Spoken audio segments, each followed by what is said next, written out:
ભજ ગોવિંદમ ભજ ગોવિંદમ ગોવિંદમ ભજ મૂઢમતે પ્રાપ્તે સન્નિહિતે મરણે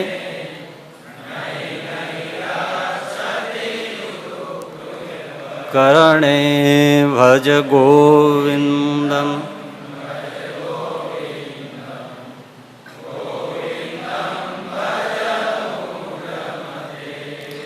મૂઢ જહી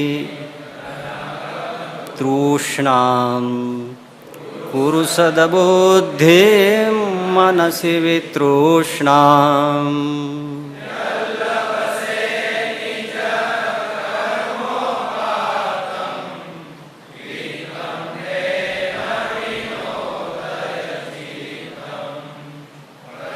ગોવિંદમ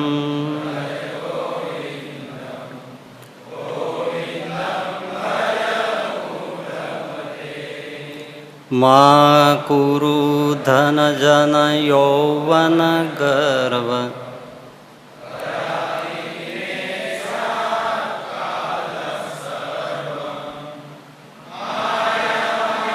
મિદમખિલં હિત્વા બ્રહ્મપદં ત્વં પ્રવિશ વિદિત્વા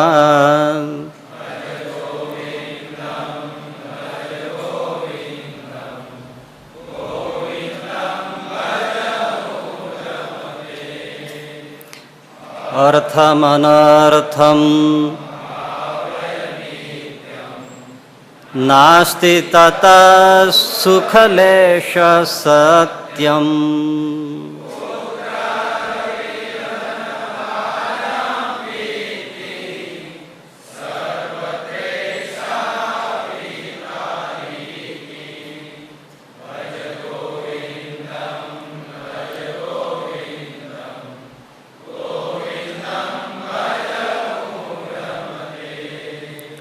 યાવદવિત્તોપાર્જન સક્ત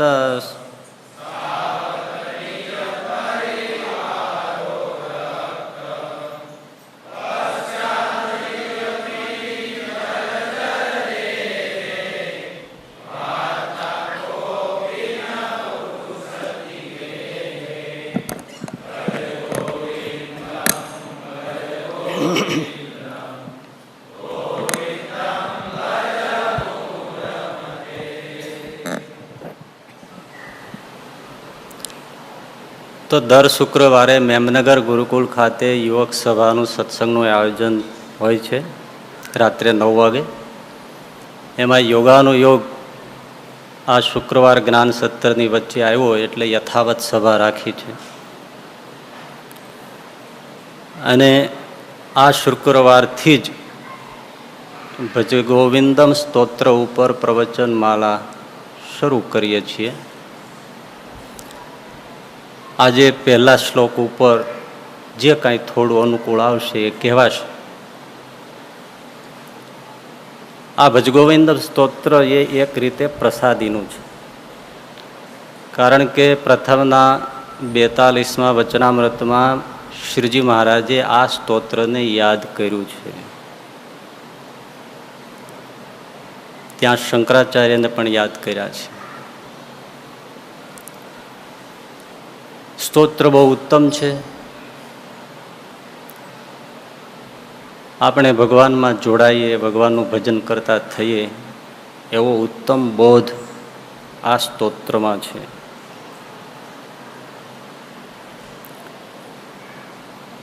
અને મૂળ વાત તો એ છે કે આપણે તો સત્સંગ કરવો છે, એના માટે માધ્યમ જોઈએ. પછી ગમે તે માધ્યમ હોય, પણ માધ્યમ બધાને ભાવે એવું હોય તો વધારે સારું પડે. આ સ્તોત્ર બધાને ભાવે અને ફાવે એવું છે. હવે એના વિશે હું કંઈ કહું એ પહેલાં થોડીક બીજી વાત જે પાયાની છે અને ભૂમિકા છે,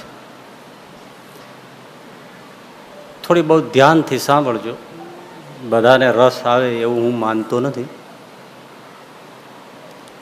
ધ્યાન રાખે ને સમજે તો આવે. એ થોડી વાર એવું ચાલશે, પછી કંઈ બહુ જાજુ નહીં, લાંબુ ચાલે, પછી બીજી વાતો આવશે.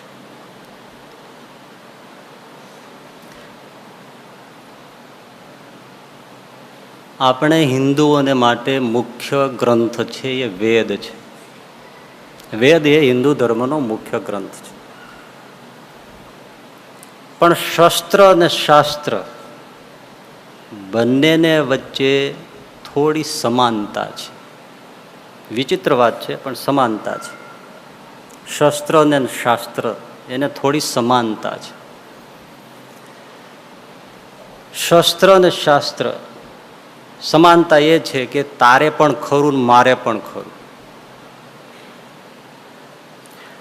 જેવી રીતે શસ્ત્ર છે એ બંદૂક, તલવાર, બોમ્બ વગેરે હથિયારો એ સૈનિકના હાથમાં હોય તો આપણું રક્ષણ કરે, અને ત્રાસવાદીઓના હાથમાં હોય તો આપણો વિનાશ કરે. વસ્તુ એકની એક છે. એવું જ શાસ્ત્રનું છે. વેદાદિક શાસ્ત્ર જો સત્પુરુષના હાથમાં હોય તો એ પરમ કલ્યાણકારી છે.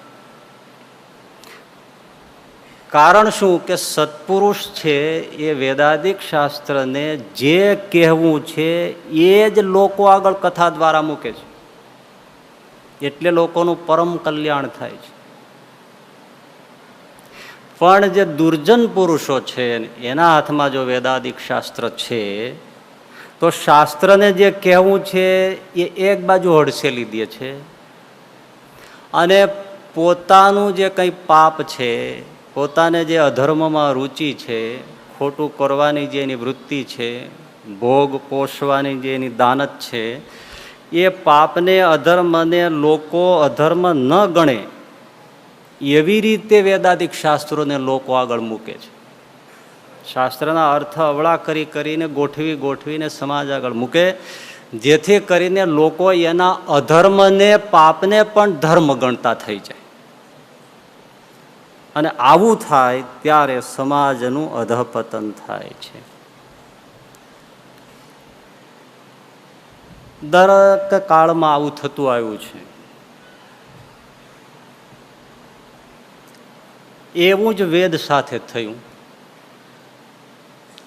ક્યારે થયું?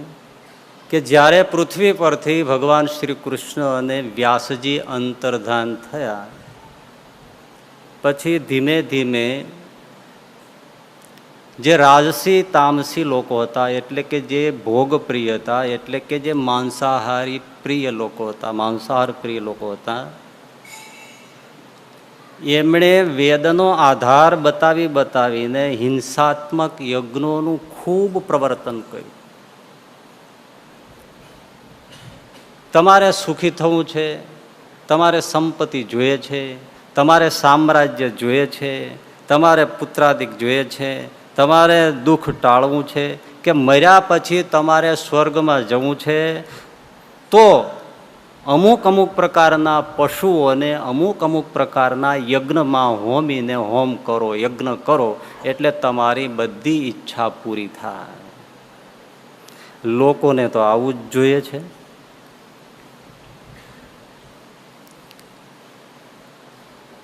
दुनिया झुकती है झुकाने वाला चाहिए, गतानुगति को लोक, જેમ વાળો એમ વળી જાય.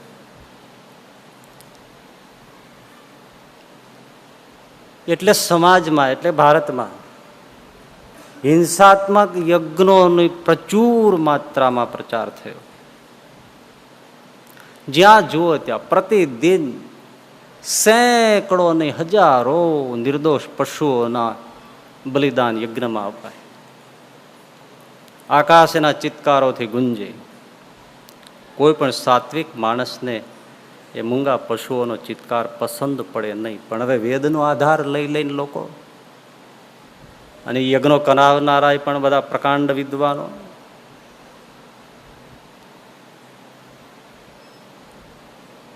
સાત્વિક ભગવત ભક્તિની ઉપાસના તો ક્યાંક રહી સહી લોકો પાસે રહી. કલ્પના કરો કે ભારત કેવો હશે, કે હિંસામય યજ્ઞોથી ભરપૂર પ્રજા હોય. એ વખતે ભગવાન બુદ્ધનું પૃથ્વી ઉપર ભારતમાં અવતરણ થયું. પ્રકૃતિ મહાપુરુષો અને ભગવાનને અવતાર ધારણ કરવા મજબૂર કરતી હોય છે. ભગવાન બુદ્ધ પ્રજ્ઞા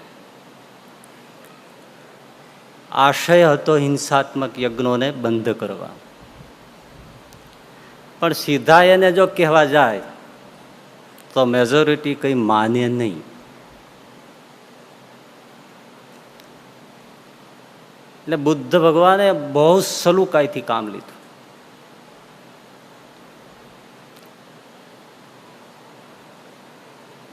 એમણે લોકોની સાથે આત્મા, પરમાત્મા, સ્વર્ગ, નર્ક, મોક્ષ, લોકાંતર એની કોઈ વાત જ કરી નહીં, કોઈ ઉલ્લેખ જ નહીં કરવાનો, એ વિષયોને સ્પર્શ જ નહીં કરવાનો. સીધું લોકોને એમ પૂછે, તમારે સુખી થવું છે? કોને નથી થવું?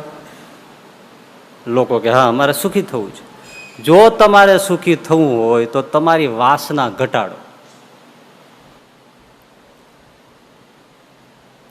વાસના ઘટાડવા માટે તમે તમારી જાતને ઓળખો. નો થાય સેલ્ફ. તમારી જાતને ઓળખો, તમારા મનને ઓળખો. તમારી જાત અને મનને ઓળખવા માટે તમે અંતર્મુખ થાઓ, આંખો મીચો, અંતર્મુખ થાઓ. અંતર્મુખ થવા માટે તમે વિપશ્ચનાદિક ધ્યાન કરો. જોજો કેવી સલુકાઈથી લઈ જાય છે. તમે વિપશ્ચનાદિક ધ્યાન કરો. આ રીતે લોકોને કામ, ક્રોધ, લોભ આદિ વાસના આદિ જે વિકારો છે એના ઉપર જ વાત કરવાની, એનો જ પરિચય આપવાનો અને એનાથી પાછા વળવાની વાત કરવાની. પણ ભૂલે ચૂકી ક્યાંય વેદાદિક શાસ્ત્રોનું કોટેશન ટાંકવાનું જ નહીં કે ફલાણા વેદમાં આમ કહ્યું છે, ફલાણી શ્રુતિ આમ બોલે છે, ફલાણું શાસ્ત્ર આમ કહે છે, ફલાણો ઋષિ આમ કહે છે. શું અડવાનું જ નહીં. ભૂલે ચૂકે કોઈનું ટાંકવાનું નહીં.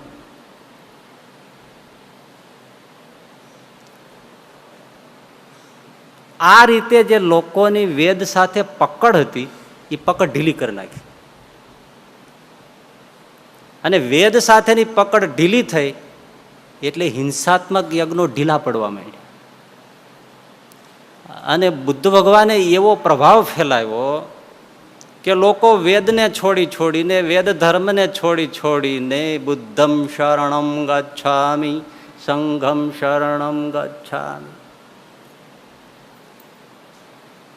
હજારો લોકો બુદ્ધને શરણે થવા લાગ્યા. સલુકાઈથી લોકોની વેદમાંથી શ્રદ્ધા તોડી નાખી. બહુ બુદ્ધિપૂર્વક કામ કર્યું. નામ જ બુદ્ધ છે તો.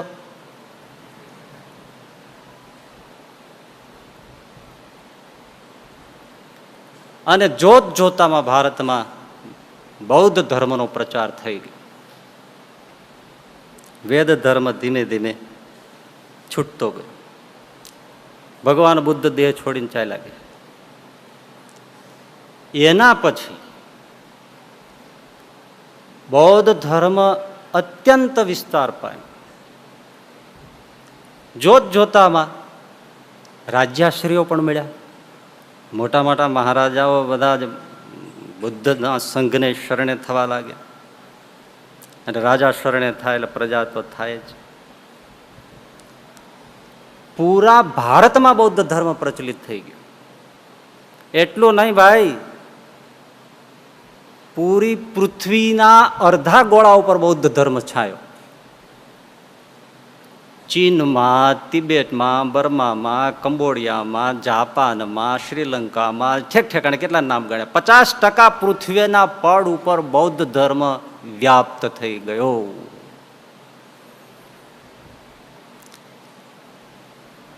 તો આટલો બધો વ્યાપ્ત થઈ જાય તેમાં મને તમને શું વાંધો? છોન થતો પણ સમજવાનું એ છે કે એ બૌદ્ધ ધર્મ વ્યાપ્ત થયો એ કેવો હતો અને અત્યારે જે છે એ પણ કેવો છે, બે એક જ છે, પણ કેવો હતો ભારતમાં બૌદ્ધ ધર્મ જે પૂરા ભારતમાં હતો એ કેવો હતો. વૈદિક ઉપાસના કરવા વાળા બહુ થોડા લોકો બચ્યા. થોડું ધ્યાનથી સાંભળો, બૌદ્ધ ધર્મ કેવો હતો. ભગવાન બુદ્ધે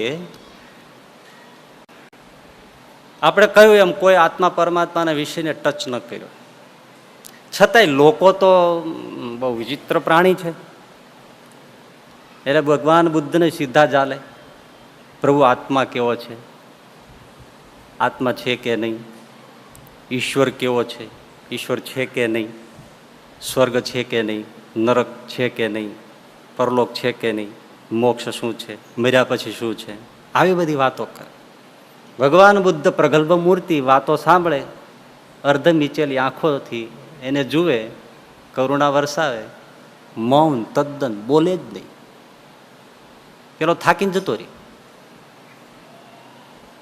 અને બહુ કોઈ વળી એવો હોય અને નિકટનો હોય ને વળી એ પ્રશ્ન પૂછે તોય મૌન રહે, પણ છતાંય બહુ વળી મોઢામાં આંગળી નાખીને, મતલબ કે બહુ પીછે પડે ને પછી બોલવાનું થાય તોય સ્પષ્ટ કોઈ વાત નહીં. બહુ કહેવાનું થાય તેટલું કે ભાઈ આ પ્રશ્નોના ઉત્તર કરતા પહેલા તું શાંત થા. ડોળાયેલું પાણી હોય એમાં તમે જોશો તો તમારું કાંઈ પ્રતિબિંબ દેખાવાનું નથી. પાણી સ્વચ્છ થઈ જાય તો તમને બધું દેખાશે, શું કરવાને, પછી પૂછવા જેવું કાંઈ નહીં રહે. માટે તું શાંત થા, અને શાંત થવા માટે અંતર્મુખ થા, અંતર્મુખ થવા માટે વિપશ્યના ધ્યાન કરતો થઈ જા. જા 5 વર્ષ મૌન રહે, 2 વર્ષ મૌન રહે, 1 વર્ષ સ્મશાનમાં રહીને રહે, આવું બધું ગોઠવી દે.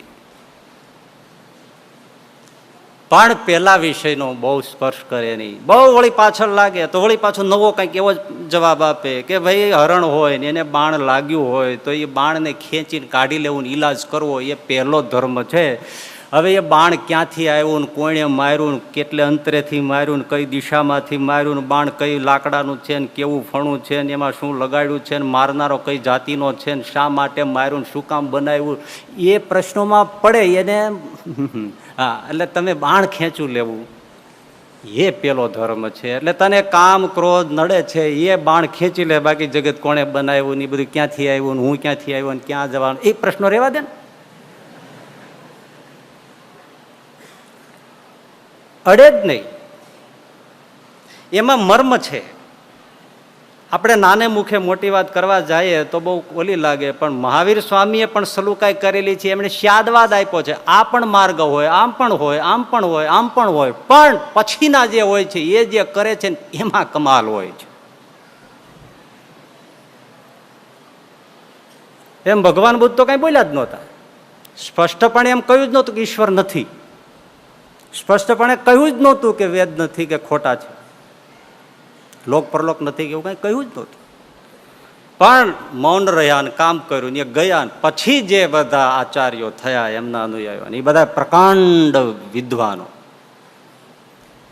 ભયંકર બુદ્ધિશાળી, ચાવી જાય ભલભુલા ને એવા બ્રિલિયન્ટ પુરુષો બધા, જીહવાગ્રે શાસ્ત્રો હોય એવા. એમણે ભગવાન બુદ્ધનું પછી જે કાંઈ સાહિત્ય જે વાણી હતું એને સંકલિત કર્યું. બૌદ્ધ ધર્મ છે એનું સ્વરૂપ આપ્યું, એને લિપિબદ્ધ કર્યું, એની ફિલોસોફી વિકસાવી, તત્વજ્ઞાન આ તે બધું વિકસ્યું જે છે. અને સૌ જે આચાર્યો થતા ગયા, ધર્મગુરુ થતા ગયા, બૌદ્ધના મઠાધિપતિ થતા ગયા, વિદ્વાનો થતા ગયા, એ બધા એમાં થોડું થોડું પોતાનું પાણી નાખતા ગયા. અને બુદ્ધિશાળીના ખોપડા એટલે આજે ભાઈ તમે બૌદ્ધ ધર્મની જૈનિઝમ જે કાંઈ બૌદ્ધ કથાઓ છે એ તમે વાંચો તો તમારું મગજ કામ નહીં કરે, કોમ જ ના કરે મગજ. હા, એટલી બધી ગહન. એ જે વાત બૌદ્ધ કથા કહે એ સમજાય નહીં, સમજાય તો કેટલાય અર્થો નીકળી પડે, મેજિક બોક્સ જેવી વાત. એટલે બુદ્ધિશાળી કેવા? તોડી નાખે એવા ખોપડા. એટલે સૌ પોતપોતાનું પાણી નાખતા ગયા અને વિસ્તાર થતો ગયો અને ભારતમાં બધે જ બૌદ્ધ ધર્મ ફેલાઈ ગયો. હવે ફેલાયેલો બૌદ્ધ ધર્મ એ કેવો હતો? સંપૂર્ણપણે નાસ્તિક ધર્મ. આજે પણ બૌદ્ધ ધર્મ એ સંપૂર્ણ વેદ વિરોધી ને નાસ્તિક ધર્મ છે. જે બૌદ્ધ ધર્મ માનતો જ નથી કે કોઈક સનાતન આત્મ તત્વ જેવું છે. કંઈ નથી. કોઈ સનાતન આત્મ તત્વ જેવું નથી, કોઈ પરમેશ્વર જેવું કંઈ નથી, કોઈ લોક પરલોક નથી, કોઈ સ્વર્ગ નર્ક નથી, કંઈ જ નથી. અને વેદ કોણ શું છે? તો વેદ તો કોઈ ભાંડ અને નિશાચરોએ લખી કાઢેલા ગ્રંથો છે ને સાવ જુઠ્ઠા છે.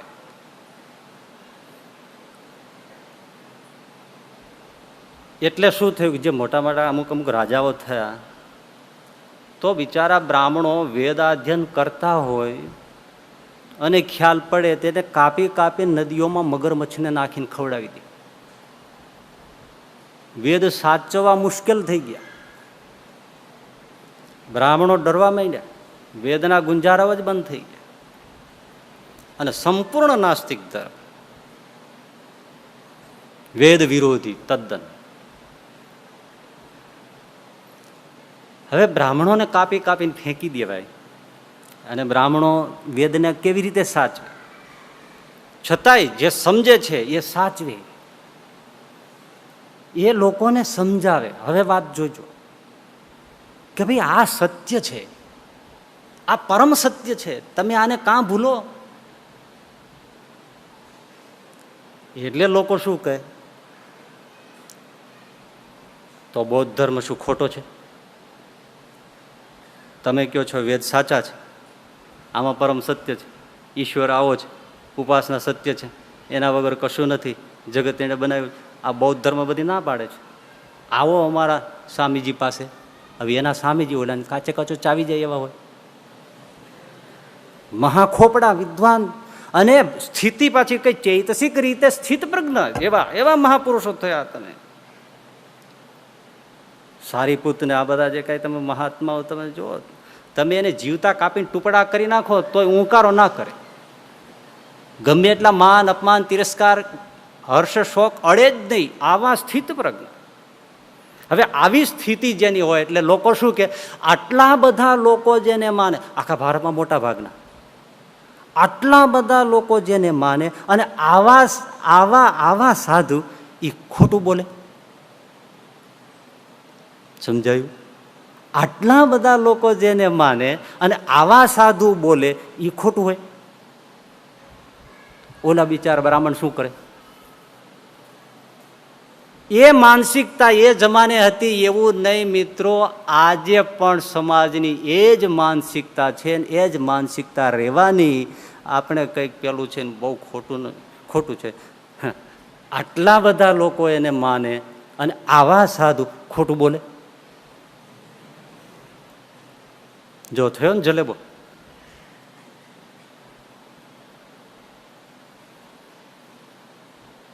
સમાજમાં એવું છે એવું નહીં. સ્વામિનારાયણ સંપ્રદાયમાં પણ આવું જ માનસિકતા છે.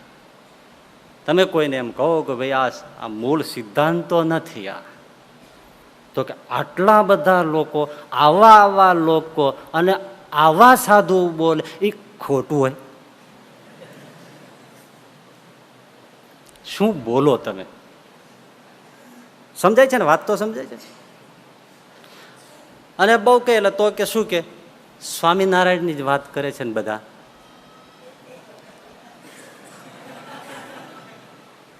સ્વામિનારાયણની વાત કરે છે, સ્વામિનારાયણને ઓળખાવે છે, તમને પેટમાં ચૂકછું આવે છે. ભાઈ સ્વામિનારાયણની વાત તો કરે જ, પણ એ વાત થોડી લઈ અને પછી પોતાને જે માન્યું છે ને એનું કવરને મિક્સિંગ કરી કરી અને તમને આપે છે, મિશ્રણ આપે છે. એ એમનું નાખી દે છે. પોતે જે માન્યું છે, પોતે જે સમજે છે, પોતાને જે લાગે છે એ ભેળવીને આપે છે. સ્વામિનારાયણની અસલ વાત નથી. હોય વચનામૃતમાંથી જ, પણ ભાઈઓમાં થાય શું કે એક ટુકડો ઉપાડી અને એની આસપાસ વાત કરે. હવે ટુકડો તો ગમે ત્યાંથી ઉપાડો, અને જે કાંઈ ગોબાજાળી થાય છે એ ટુકડો ઉપાડીને વાત કરવામાં જ થાય છે. તમને તો કોઈ શાસ્ત્રનો અભ્યાસ નથી, નવરા જ નથી, અને નવરા હો તોય વાંચો તોય સમજાય કેટલું બધું બમ્પ થઈને વયું જાય, બાઉન્સર જાય બધું.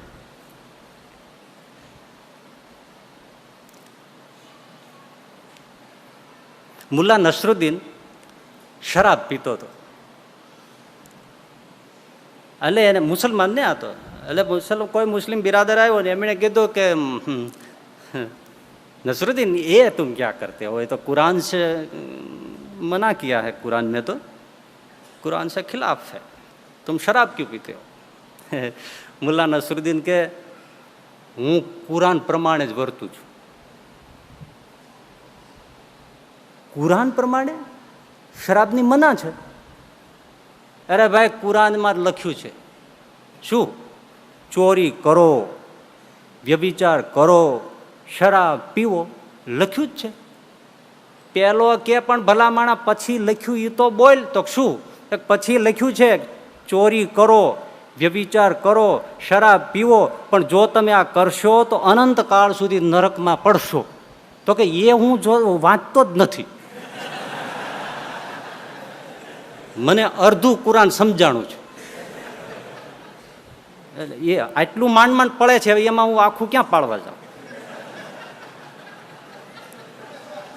આટલું માંડ માંડ પડે છે એમાં હું આગળ ક્યાં વાંચવા જાઉં? થયો ને લોચો શેમાં થયો? ટુકડો ઉપાડ્યો એમાં થયો. એક વચનામૃત ઉપાડીને તમારે આગળ મૂકે કે આને અક્ષર કહેવાય ને, આને પેલું પુરુષોત્તમ કહેવાય ને, આને આત્મનિષ્ઠા કહેવાય ને, આને સાધુ કહેવાય ને, આને ફલાણું કહેવાય ને, આને સંત મહિમા કહેવાય ને, આ પેલું કહેવાય. પર્સનલી પ્લીઝ કોઈ અમને આમ તમે ઇન્ડિકેટ નહીં કરતા. હું ઓલ ઓવર સંપ્રદાયની આ જ દુર્દશા છે. એટલે કોઈ એક મનમાં લેતા નહીં, કોઈ સાંભળે એકાકી તો એ મારું ખોટું લગાડે નહીં. આખા સંપ્રદાયની આ વાત છે. કારણ કે ઘણા બધા આવું કરે છે, ટુકડા ઉપાડીને પોતાની ફિલોસોફી ગાલી દે છે. એટલે વચનામૃતના નામે અને મહાપુરુષને બહાને આ બધું મિશ્રણ થાય છે.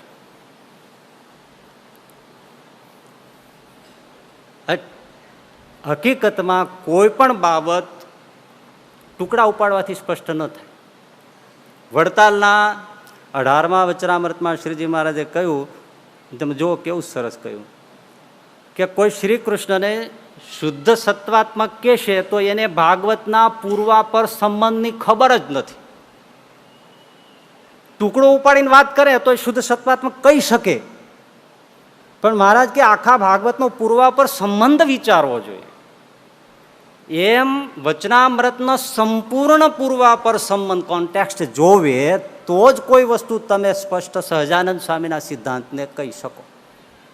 એકાદ ટુકડો લઈને કહી દો તો કયા સંદર્ભમાં કઈ વાત ચાલી આવે છે એ તો આખું બફાઈ જાય. પણ લોકો પૂર્વાપર સંબંધને ધ્યાનમાં લેતા નથી. કારણ શું છે? એને એનું જે કેવું છે કે છે.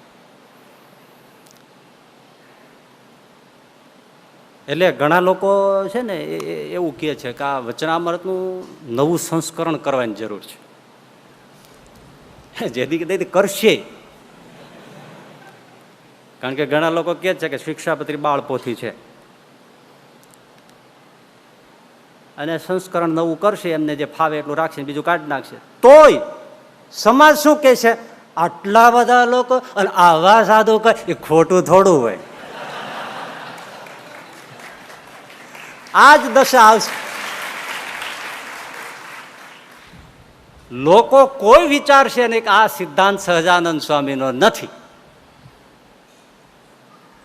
આવા સાધુ શિક્ષાપત્રીને બાળપોથી કહે તો એ લોકો કહે છે કે ના બરાબર છે, આવા સાધુ એ કંઈ ખોટું થોડું બોલે.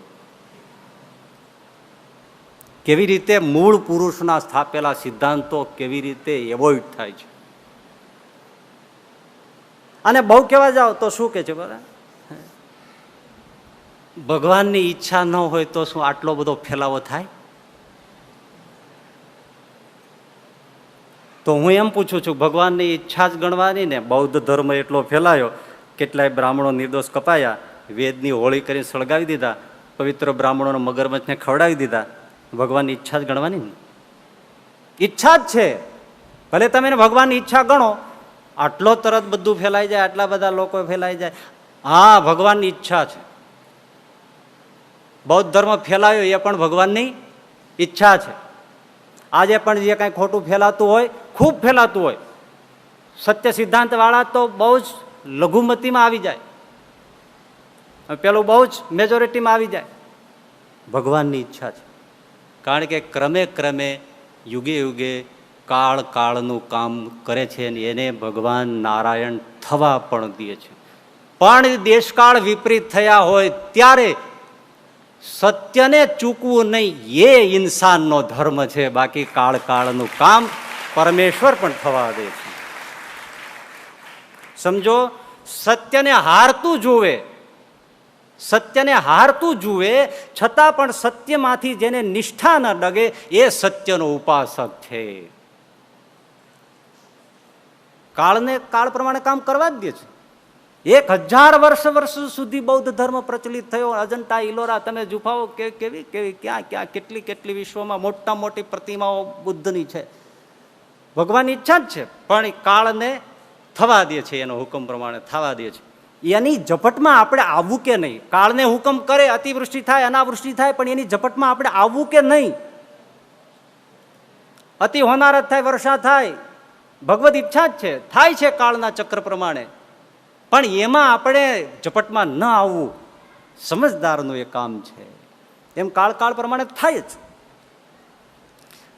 તમે મગફળી વાવો, કપાસિયા વાવો, પેલી ઘઉંતલ જુવાર બાજરો જે બધું વાવો, ચોમાસામાં વાવો, એ એક એક દાણો વાવ્યો હોય, પણ એક એક દાણાની આસપાસ 150-200 બીજા ઘાસના છોડ ઉગે. ભગવાનની ઈચ્છા જ છે, ઉગે જ. જમીન ઉર્વરા છે, એમાં સમગ્ર બ્રહ્માંડ પ્રકૃતિ પણ ઉર્વરા છે, એમાં ઘાસ પાત પણ ઉગે, ભગવાનની ઈચ્છાથી જ ઉગે. પણ સમજદાર ખેડૂત એ છે કે ધાન્યને ઓળખે અને નકામું છે ને નિંદે. પણ જ્યારે લોકો ધાન્યને ઉખેડી નાખે અને ઘાસ પાતને પગે લાગતો થઈ જાય, ત્યારે સમાજનું અધપતન થાય છે અને વ્યક્તિ ઈશ્વરનો ગુનેગાર થાય છે. 1000 વર્ષ સુધી બૌદ્ધ ધર્મ રહ્યો હશે, પૂરો નાસ્તિકવાદ કેટલાના કલ્યાણ રગદોળાઈ ગયા, કેટલાય નિર્દોષ બ્રાહ્મણોની હત્યાઓ, કેટલા લોકોનો કેટલાના બધા ઓલા થયા. એ સપોર્ટ કરનારા ભાગીદાર છે. એને સપોર્ટ ના કર્યો હોત તો, એટલે મારે હું તમે કોઈ જવાબદારીમાંથી છટકી નથી શકતા. કિતાબના બધા જ પાના મહત્વના હોય છે, વચ્ચેથી એક નીકળી જાય, એ પાનું કે મારી જરૂર નહોતી, પણ ક્રમ બદલી જાય. બધાની જવાબદારી છે. સત્યને ઓળખવું પડે ને એને સાચવવું પડે.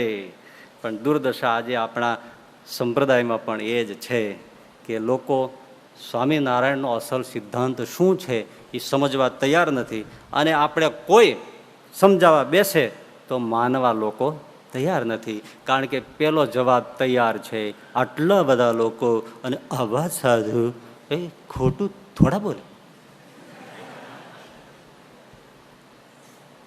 આ લોગો છે. તો બૌદ્ધ ધર્મ ફેલાયેલો છે.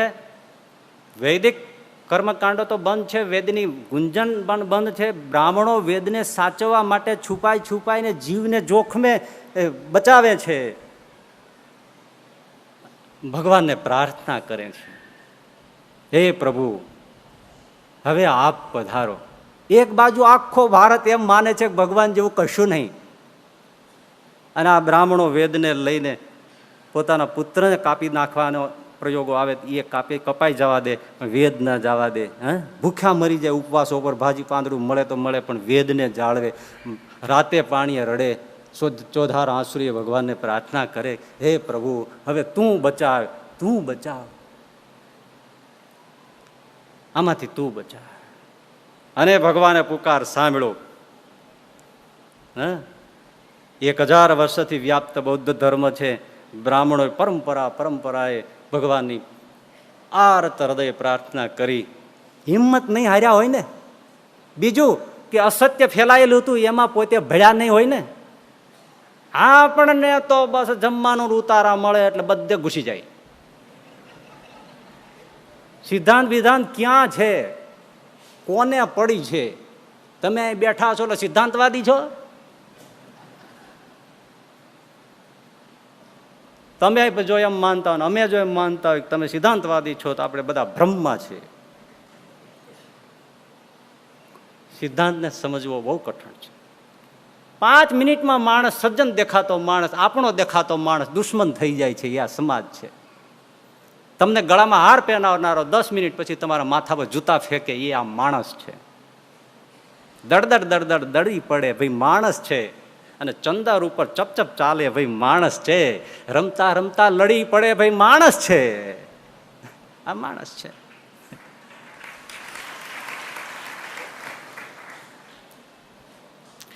ભગવાને પ્રકાર કરે છે, હે નાથ હવે તમે બચાવો. અને ભગવાને પ્રાર્થના સાંભળી છે. અને ભારત ભૂમિ ઉપર શંકરાચાર્યજી મહારાજનો કેરળ પ્રદેશમાં જન્મ ધારણ કર્યો. શંકરાચાર્યજી પધાર્યા વેદની રક્ષા માટે. 5 વર્ષની ઉંમરે ઉપવિત સંસ્કાર લીધો. 8 વર્ષે નર્મદા કિનારે ગુરુ ગોવિંદ પાદ પાસે સંન્યાસની દીક્ષા લીધી. 16 વર્ષમાં તમામ શાસ્ત્રોમાં પારંગત થઈ ગયા. અને 16 વર્ષે ભારતમાંથી બૌદ્ધ ધર્મને હાંકી કાઢવા માટે શંકરાચાર્યજીએ કાર્યનો આરંભ કરી દીધો. 16 વર્ષે. પણ શંકરાચાર્યજીએ એમણે વળી બીજી જ પ્રકારની ખૂબી ઉપયોગ કરી. જેમ ભગવાન બુદ્ધે સલુકાઈ કરી, એમ શંકરાચાર્યજી પણ બહેતર સલુકાઈ કરી. કારણ કે કરવી જ પડે. ફેલાયેલો કયો ધર્મ હતો? બૌદ્ધ ધર્મ. સંપૂર્ણ નાસ્તિક. આત્મા નથી, પરમાત્મા નથી, સ્વર્ગ નથી, નરક નથી, લોક નથી, પરલોક નથી. ભાઈ આ જગત પણ નથી. બૌદ્ધ ધર્મ માને છે આવડું મોટું કશું છે જ નહીં. ભ્રાંતિ છે, દ્રષ્ટિભ્રમ છે, કંઈ જ નથી. જગત પણ નથી. કારણ એટલા માટે એ ફિલોસોફી એટલે આવી, બધાય માથું ખાય. આ જગત દેખાય છે, આવ્યું ક્યાંથી, કોણે એને બનાવ્યું? એ બનાવવાની માથાકૂટનો જવાબ જ દેવો પડે નહીં, એટલે છે જ નહીં જગત જેવું કાંઈ. આ દેખાય ભ્રમ છે જ નહીં, કશું છે જ નહીં. અને એવી બહેતરીન એમણે ફિલોસોફી વિકસાવી કે એ ફિલોસોફી પ્રમાણે આ જગતનું લક્ષણ થતું નથી, માટે વસ્તુ છે જ નહીં.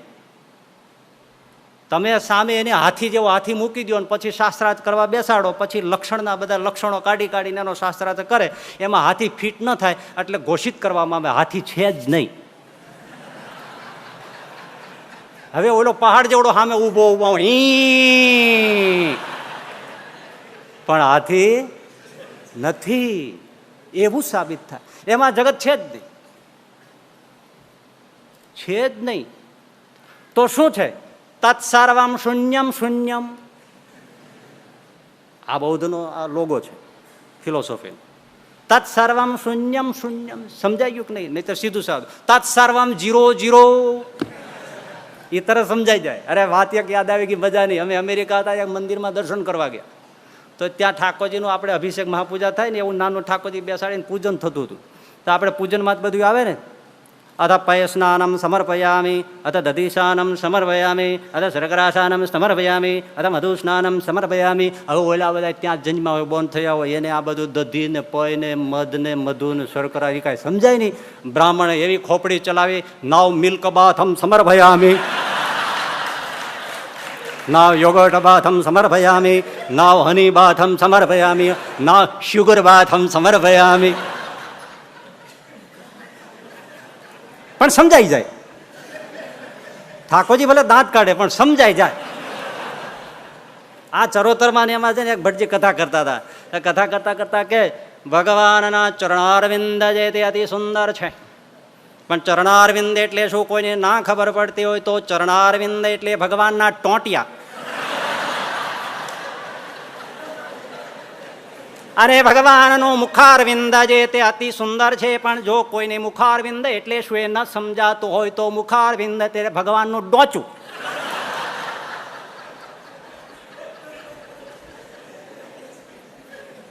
એટલે તત્સર્વમ 0 0, તત્સર્વમ શૂન્યમ શૂન્યમ, તત્સર્વમ ક્ષણિકમ ક્ષણિકમ, તત્સર્વમ શૂન્યમ શૂન્યમ, કઈ છે જ નહીં. એટલે કોઈ બૌદ્ધ સાધુ ને પછી કોઈ પગ ચાલીને એમ કે મહારાજ તો પછી આ સાધના કરીએ છીએ તો મર્યા પછી શું,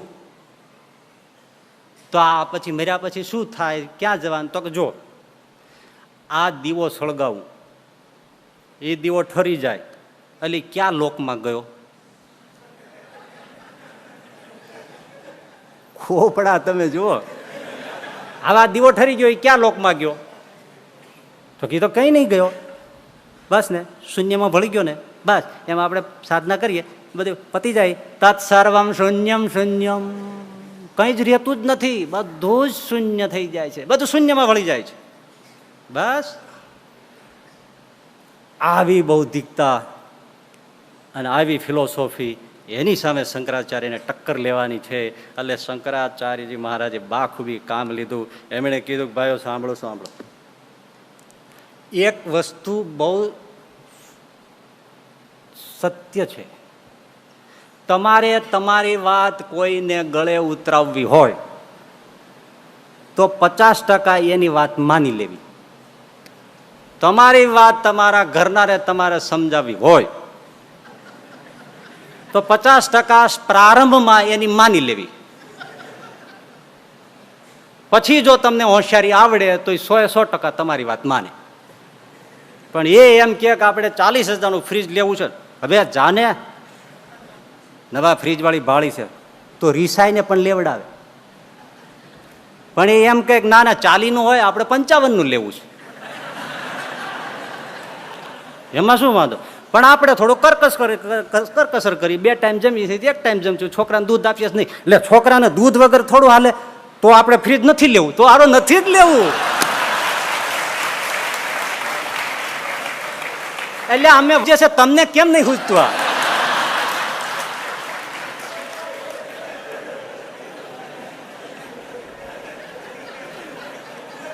અને સરેન્ડર કેમ થઈ જાવ છો એ જ ખબર નહીં પડતી.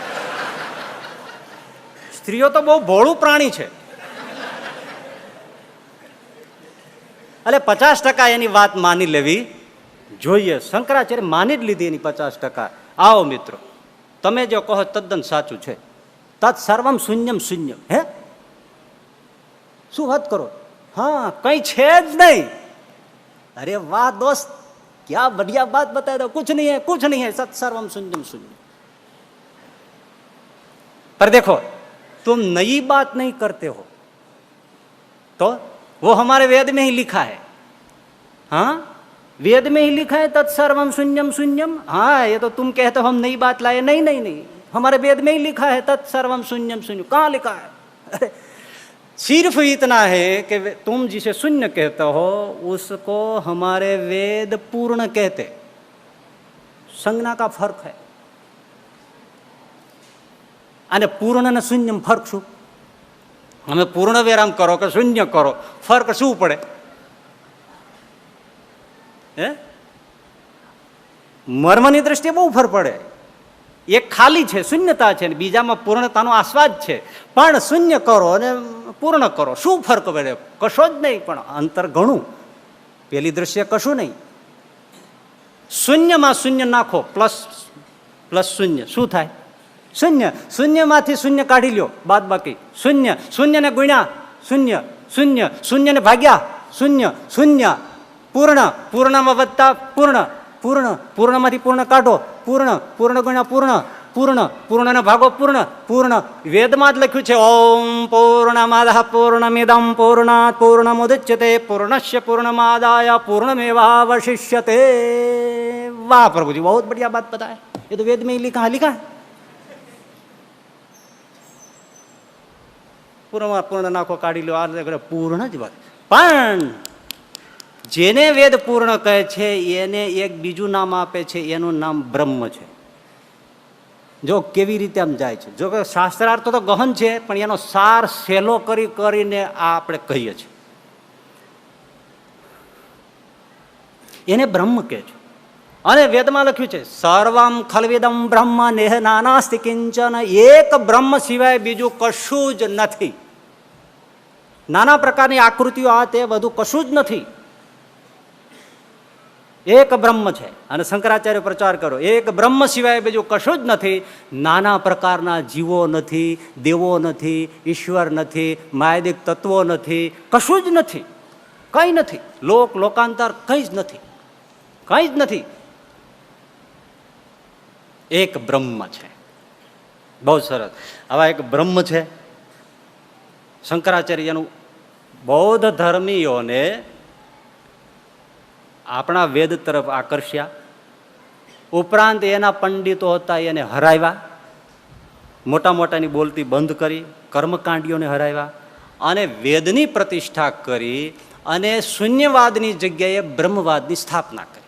અને ફરીથી ભારત વર્ષની અંદર વેદનો ગુંજારો થઈ ઉઠ્યો અને એટલો પ્રચાર કર્યો અને એટલી શાસ્ત્રાર્થના બધું કર્યું કે બૌદ્ધ ધર્મને ભારતમાંથી હડસેલીને વિદેશમાં નાખી દીધો. ભારતમાંથી બૌદ્ધ ધર્મ સાફ થઈ ગયો. આજે તમે જુઓ, ભારતમાં નથી. એ દર્શન માટે કે જોવા માટે, પર્યટન તરીકે તમે બૌદ્ધ ગુફાઓના અંતે બધું જોઈ આવો. બૌદ્ધ ધર્મ નીકળી ગયો. શંકરાચાર્ય કાઢી મૂક્યું.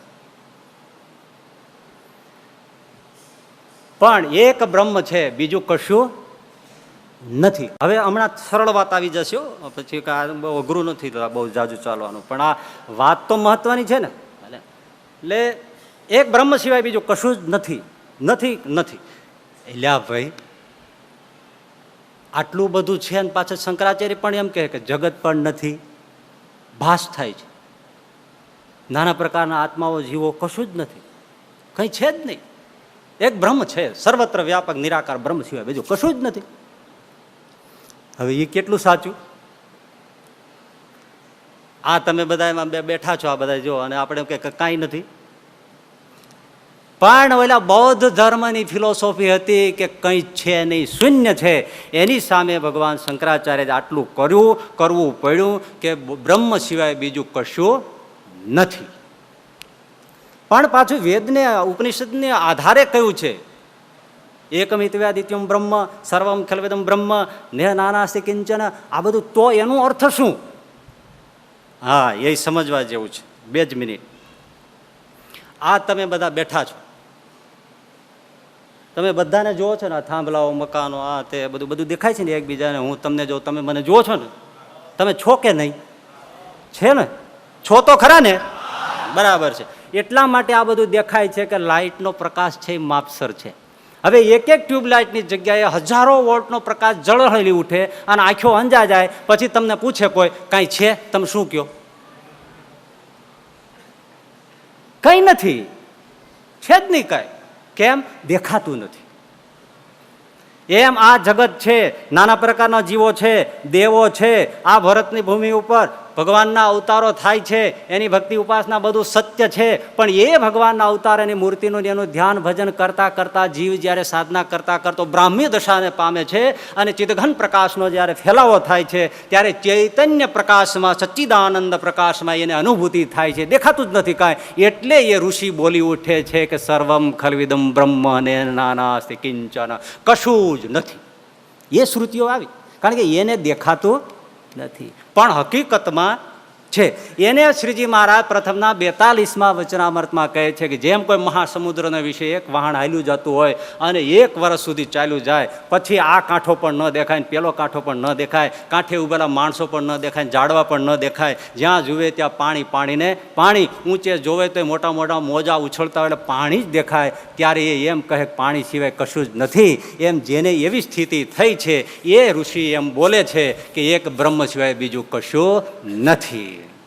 પણ આ બધું સત્ય છે, અને સત્ય છે જ, કારણ કે ભગવાનના પૃથ્વી ઉપર અવતાર થાય છે, નાના પ્રકારના જીવો છે, આ જગત છે, એનો એક સર્જનહાર છે, એનો પાલક છે, બધું છે, નાના પ્રકારના દેવો છે, એના લોકો છે, લોકલોકાંતર છે, સ્વર્ગ છે, નરક છે, બધું છે.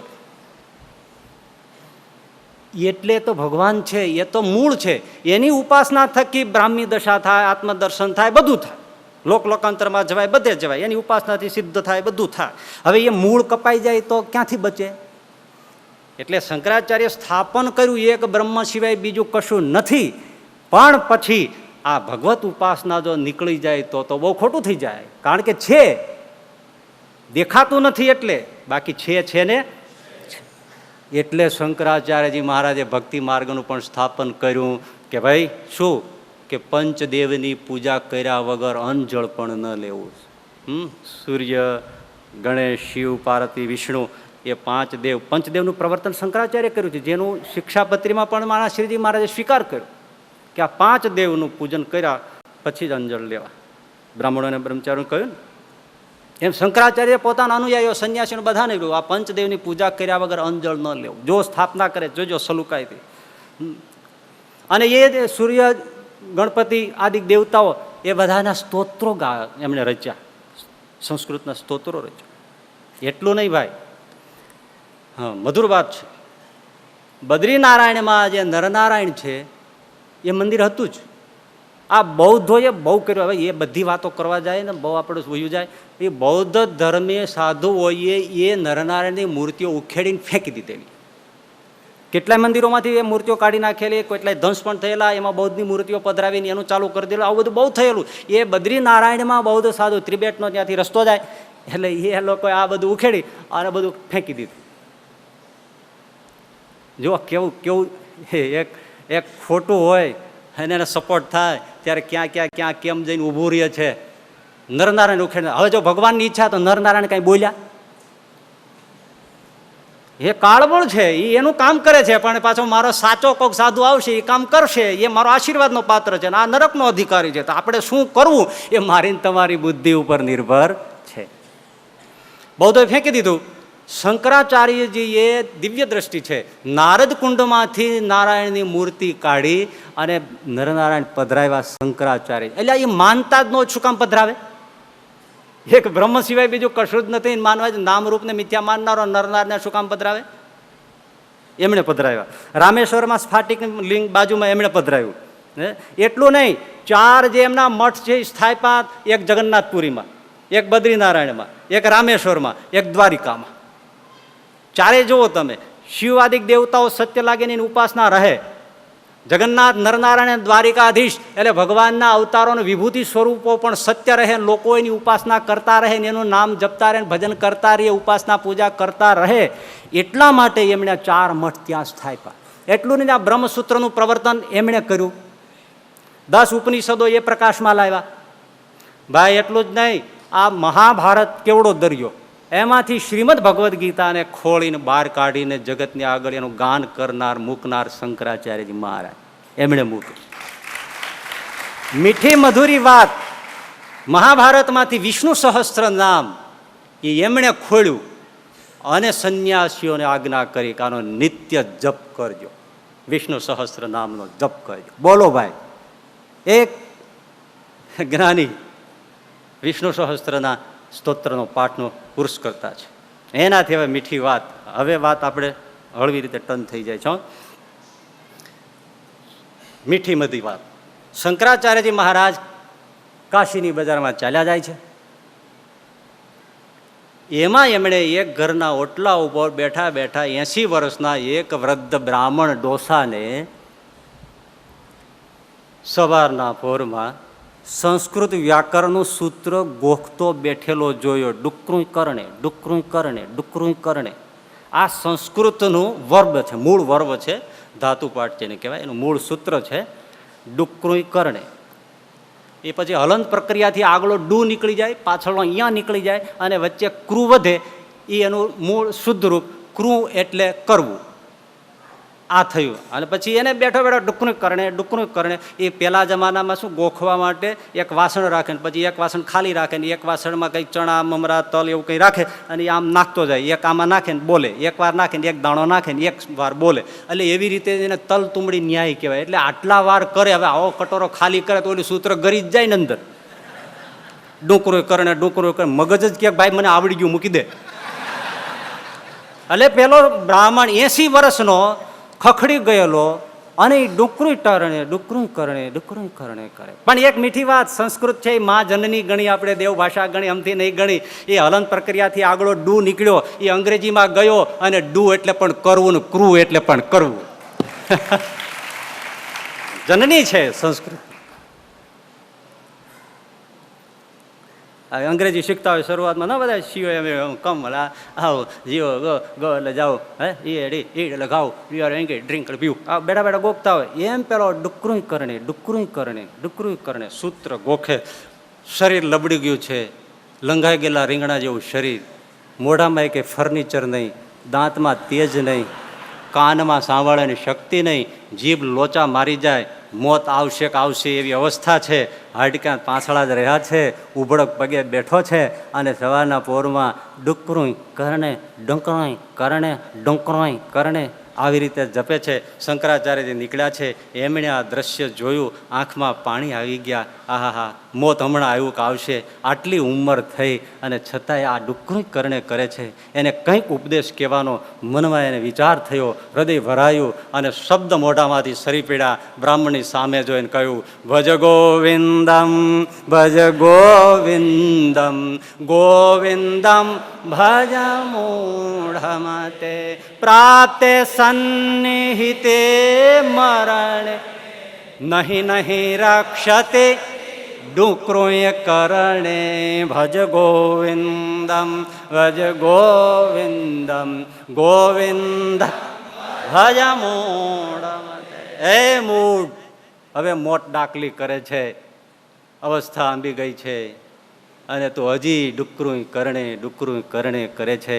પણ એ ડુકરું કરણે તારું મોત સામે રક્ષણ નહીં કરે. ભલા માણસ, ભજ ગોવિંદમ ભજ ગોવિંદમ ભજ ગોવિંદ 3 વાર કહ્યું. એ ગોવિંદને ભજ, હરિને ભજ, હરિને ભજી લે, એ તારું કામ અંતકાળે એ મદદ કરશે, ડુકરું કરણે મદદ નહીં કરે. એક બ્રાહ્મી સ્થિતિમાં વિચરનારો મહાપુરુષ, પ્રજ્ઞાવાન પુરુષ, નામ રૂપને મિથ્યા ગણનારો એક પ્રગલ્ભ સંન્યાસી, એ જ્યારે આપણે જપીએ છીએ એવા સીધા નામ જપની આટલી બધી પ્રસ્તુતિ કરે, ત્યારે આપણે હૈયે કોતરી રાખવું જોઈએ કે આપણે કરીએ છીએ નામ જપ કેટલો મહાન છે. હૈયે કોતરી રાખવું. નામ રૂપને મિથ્યા માનનારા આ સંન્યાસી શંકરાચાર્ય, પ્રબુદ્ધ પ્રજ્ઞાવાન મહાજ્ઞાની, એ કે છે સીધું સાધું, ગોવિંદને ભજ, હરિને ભજ, હરિને ભજ. આ ડુકરું કરણે તારું કાંઈ રક્ષણ નહીં કરે, ગોવિંદ ભજન તારું રક્ષણ કરશે. આ શ્લોકનો સાવ સીધો સાદો એસેન્સ, સાર એટલો જ.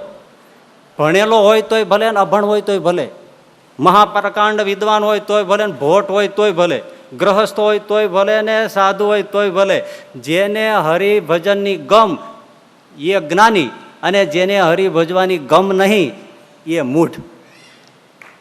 આ મૂઢ, બીજો કોઈ મૂઢ જ નહીં.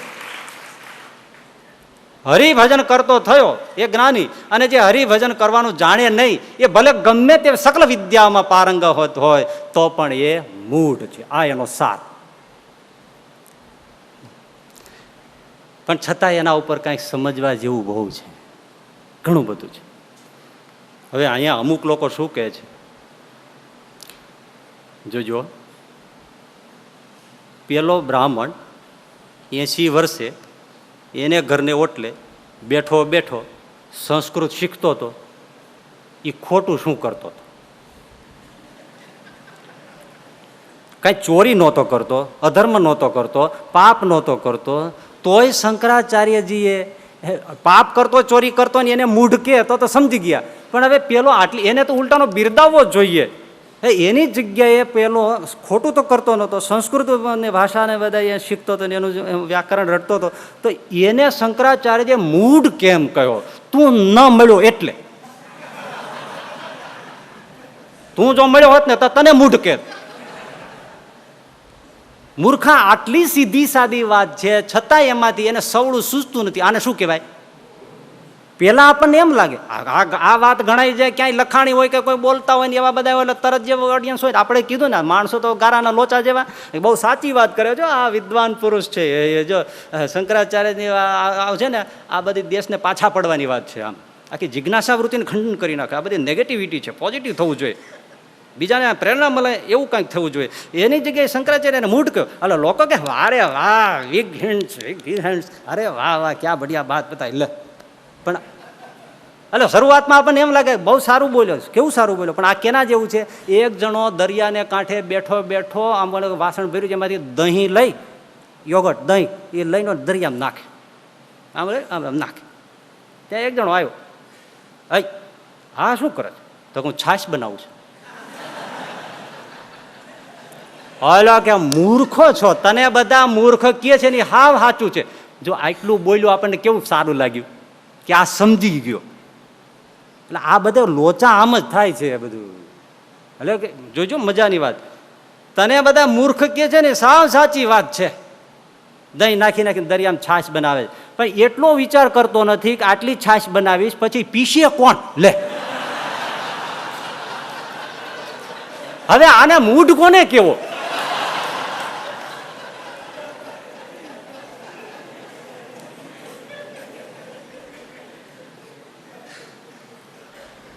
એટલે સીધો સાદો અર્થ એટલો જ કે જે હરિભજન જાણે નહીં એ મૂળ. પણ છતાંય બહુ મીઠી વાત એમાં મૂઢ કયો એની પહેલી વાત તો એવી છે. ઘણું બધું છે મૂઢનું. મારી દ્રષ્ટિએ શંકરાચાર્ય જે આ 31 શ્લોક રચ્યા છે એ હું નામ આપું છું. એને આ મૂઢ 31 નામ આપું છું. 31 પ્રકારના મૂઢ છે આ શંકરાચાર્ય, આ બધા ગણજો. 31 પ્રકારના મૂઢ સંસારમાં વસે છે. નથી લખતા કોઈ 52 ગમારી 72 ગમારી ને બધું નથી લખતા? એમ શંકરાચાર્ય 31 મૂઢ લખી, મૂઢ 31 લખી છે.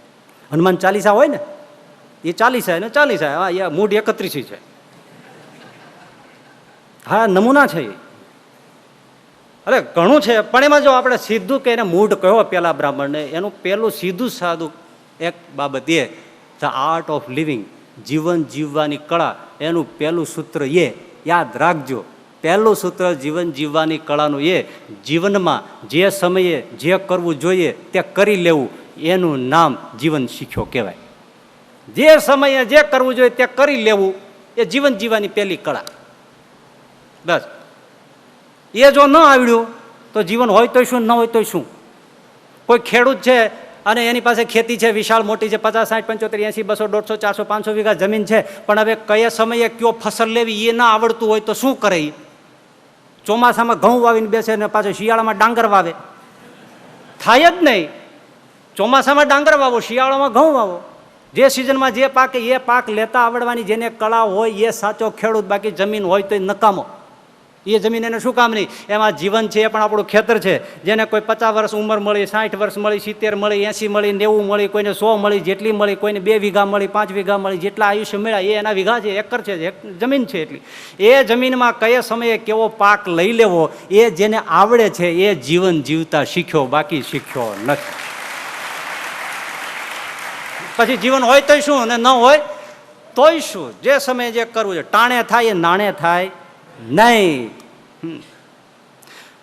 દુખી વખતે નહીં દીધું તો પછી ખોટી દયાથી શું સુકાણા, અરે મોલ સૃષ્ટિના પછી વૃષ્ટિ થયાથી શું. જે સમયે જે હોય ભાઈ, બહુ આપણે દુઃખી વખતે આપણે એને કહીએ ભાઈ 50 રૂપિયા આપો, ત્યારે કે નહીં આમ છે ને તેમ છે, પછી આપણે આગળ દયા ખાઈ વાતું કરે તે દી તમને આમ બહુ દુઃખ પડ્યું. હવે શું કામનું? દુઃખી વખતે નહીં દીધું, 5 પૈસા ના આપ્યા અને પાછું એમ કે માથું માંગો, માથું આપી દો. તારા માથાનું શાક બકાલું કરું? આમ થોડા 25-50 હજાર આપ તો આ હીરા બેસી ગયા છે કઈ કામ થાય. દુઃખી વખતે નહીં દીધું તો પછી ખોટી દયાથી શું સુકાણા, મોલ સૃષ્ટિના તો પછી વૃષ્ટિ થયાથી શું. ન ખાધું ન ખબર આવ્યું તો દુઃખી થઈને રડ્યાથી શું. કવિ પિંગલ કહે પૈસો મુવા વખતે મળ્યાથી શું. મરવા ટાણે પૈસો મળ્યો શું કામ? મોત બગાડે, વાસના રહી જાય. એના કરતા ના મળ્યો હોય તો બેટર. સમય હોય ને પૈસો મળી જાય. સમયનો અવસરનો તમે જુઓ કેટલો બધું મહત્વ છે. એમ વિચાર્યું નહીં લઘુ વયમાં, હવે જાણજો, એટલે ડોસાને કનેક્ટેડ છે, મને તમને બધાને કનેક્ટેડ છે. વિચાર્યું નહીં લઘુ વયમાં તો પછી વિદ્યા ભણ્યાથી શું? જગતમાં કોઈ નવ જાણે તો એ જનેતાના જણાથી શું? વિચાર્યું નહીં લઘુ વયમાં તો પછી વિદ્યા ભણ્યાથી શું? અવસર છે. નાનું બાળક હોય, ભરત ભરેલી ટોપી પહેરી હોય, નાનકડી સ્ટેલ લઈ અને એનો સ્લેટ પેન લઈ અને એકડે એક લખતો હોય, આંખમાંથી લેસન કરવું પડે, પાણી પડતું હોય, એનાથી સ્લેટ ભીંજાતી હોય, વતરણું જે પેન સ્લેટ પેન હોય મોઢામાં નાખીને આમ હોઠ પેલા ધોળા કર્યા હોય, થોડું ચાવતો જતો હોય, લખતો જતો હોય અને ધીમે ધીમે માસ્તર એને કાંઈક કહેતા હોય ને છતાંય રડતા રડતા એકડે એક ભાગડે બેયો તગડે ત્રણ.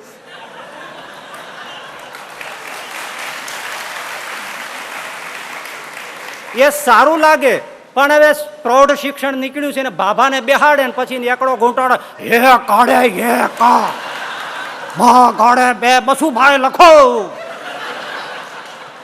તો વળી કાન કે હ્યા શું કીધું? વિચાર્યું નહીં લઘુ વયમાં તો પછી વિદ્યા ભણાથી શું? સમયનો છે. એમ પેલો 80 વર્ષે ડુકરું કરણે કરે છે. શંકરાચાર્યજી કહે તો અવસર ચૂકી ગયો છે ભલા માણસ, પણ ડુકરું કરણે એ તો એક પ્રતીક છે સમજો. પણ મૂળ સૂત્ર તો એ છે, ડુકરું કરણે બહુ મેજિક બોક્સ જેવું છે, ઘણી બધી વસ્તુઓ સમાવીને બેઠું છે.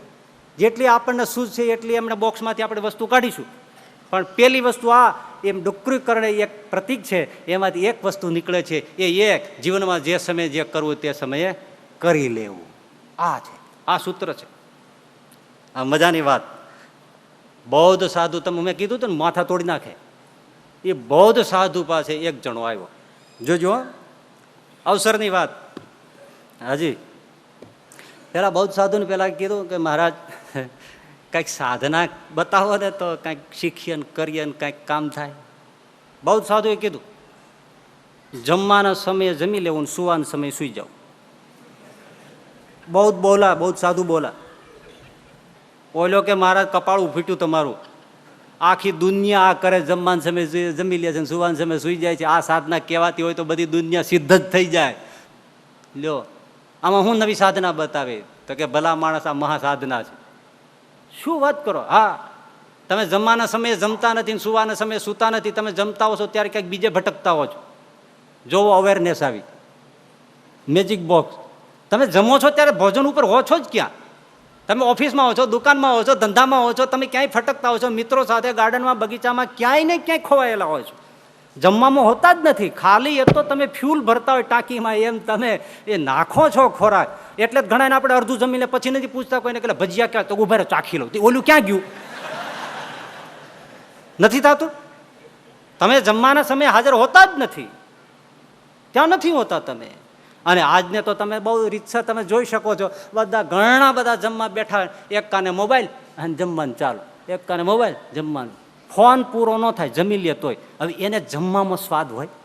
અને બોડીનો નિયમ છે, વિજ્ઞાનનો નિયમ છે, સાયન્ટિફિક રીઝન છે કે તમે ભોજન ઉપર જો આસ્વાદક થઈને જો એના ઉપર ભોજનની આરાધના ન કરો તો ભોજનમાં ટાઇલિન વગેરે રસો જરતા નથી અને એ પરિણામે પચતું નથી ને એસિડિટી થાય છે ને ફલાણું થાય છે, ગેસ્ટ્રિક પ્રોબ્લેમ થાય છે ને બધું થાય છે ને પછી કહે છે ડૉક્ટર સાહેબ મને ગેસ ચીમ થઈ ગયો. થઈ જ જાય, તમે ત્યાં હાજર જ નથી. હવે છેક સુધી આમાં ફોન ઉપર વાત કરે. હવે ઇમરજન્સી હશે અને વાતનો વાંધો નહીં, પણ એમ કહી શકાય કે હું જરા જમું છું, જમ્યા પછી તમે ફોન કરો તો હું કરું છું. પણ આ ફેશન થઈ ગઈ, ડાબે કાને ફોન રાખો અને જમવાનું ચાલુ રાખો. એ જે કરે એ મોટો બિઝનેસ વાળો કહેવાય અને બહુ એંગેજ પર્સન કહેવાય. આવી એક ઇમ્પ્રેસ પડી ગઈ. લો કેમ નહીં બધા પેલા કોકા કોલા પીતા હોય ભોજન જમતા હોય તો થોડું 2 કોગળા જેટલું એમાં રાખે તો ફેશન, એ બરાબર છે. અને જો બધું સાફ કરીને ચાવી જાય તો કે મારો વાલો બધું ચાટી ગયો. આ ફેશનને બાને ઘણા જો આ રેકડી કેટલીઓ ચાયવાળા બનાવે છે, બધા એક ચપચા ચાય બનાવે સવારની પહેલી રસ્તાની વચ્ચે જઈને ઢોળી આવે. આવી રીતે સેંકડો ચાય કપ રોડ ઉપર નાખી દે. કેમ? આ શુકન કરવા પડે. એટલે ગરીબને પીવડાય નહીં, એનાથી જેવું કોઈ મોટું શુકન નહીં. પણ બધી ખોટી રીત બાદ ઘૂસી ગઈ. બોલો, એટલે ફોનને એક બાજુ મૂકી શકાય પણ ત્યાં હોતા નથી. અને ફોનમાં જે છે એટલા જેટલા લાય હોય છે એટલા તો એલામાં હોય જ નહીં. કારણ કે ત્યાં તો બિઝનેસ ચાલે છે, કોઈ ફ્રેન્ડ યારે વાત થાય છે, કેટલું એટેચ હોય એમાં? જમવા વખતે છીએ નથી હોતા. रजनीश जी ने एक प्रसंग कहा, उसके किताब में लिखा, मैंने पढ़ा, 100 में आपको बताऊं. रजनीश जी बोले कि मैं जबलपुर में था तो वहाँ उस वक्त गांधी जी आए, तो मैं उनको देखने के लिए गया. હવે આ તો રજનીશ વિચક્ષણ ખોપડું અને એની જુવાન અવસ્થા પહેલેથી જ એવી ખોપડી. જો બોલવામાં તમે જો એ એમ નથી કહેતા कि मैं गांधी जी के दर्शन के लिए गया, मैं गांधी जी को देखने के लिए गया.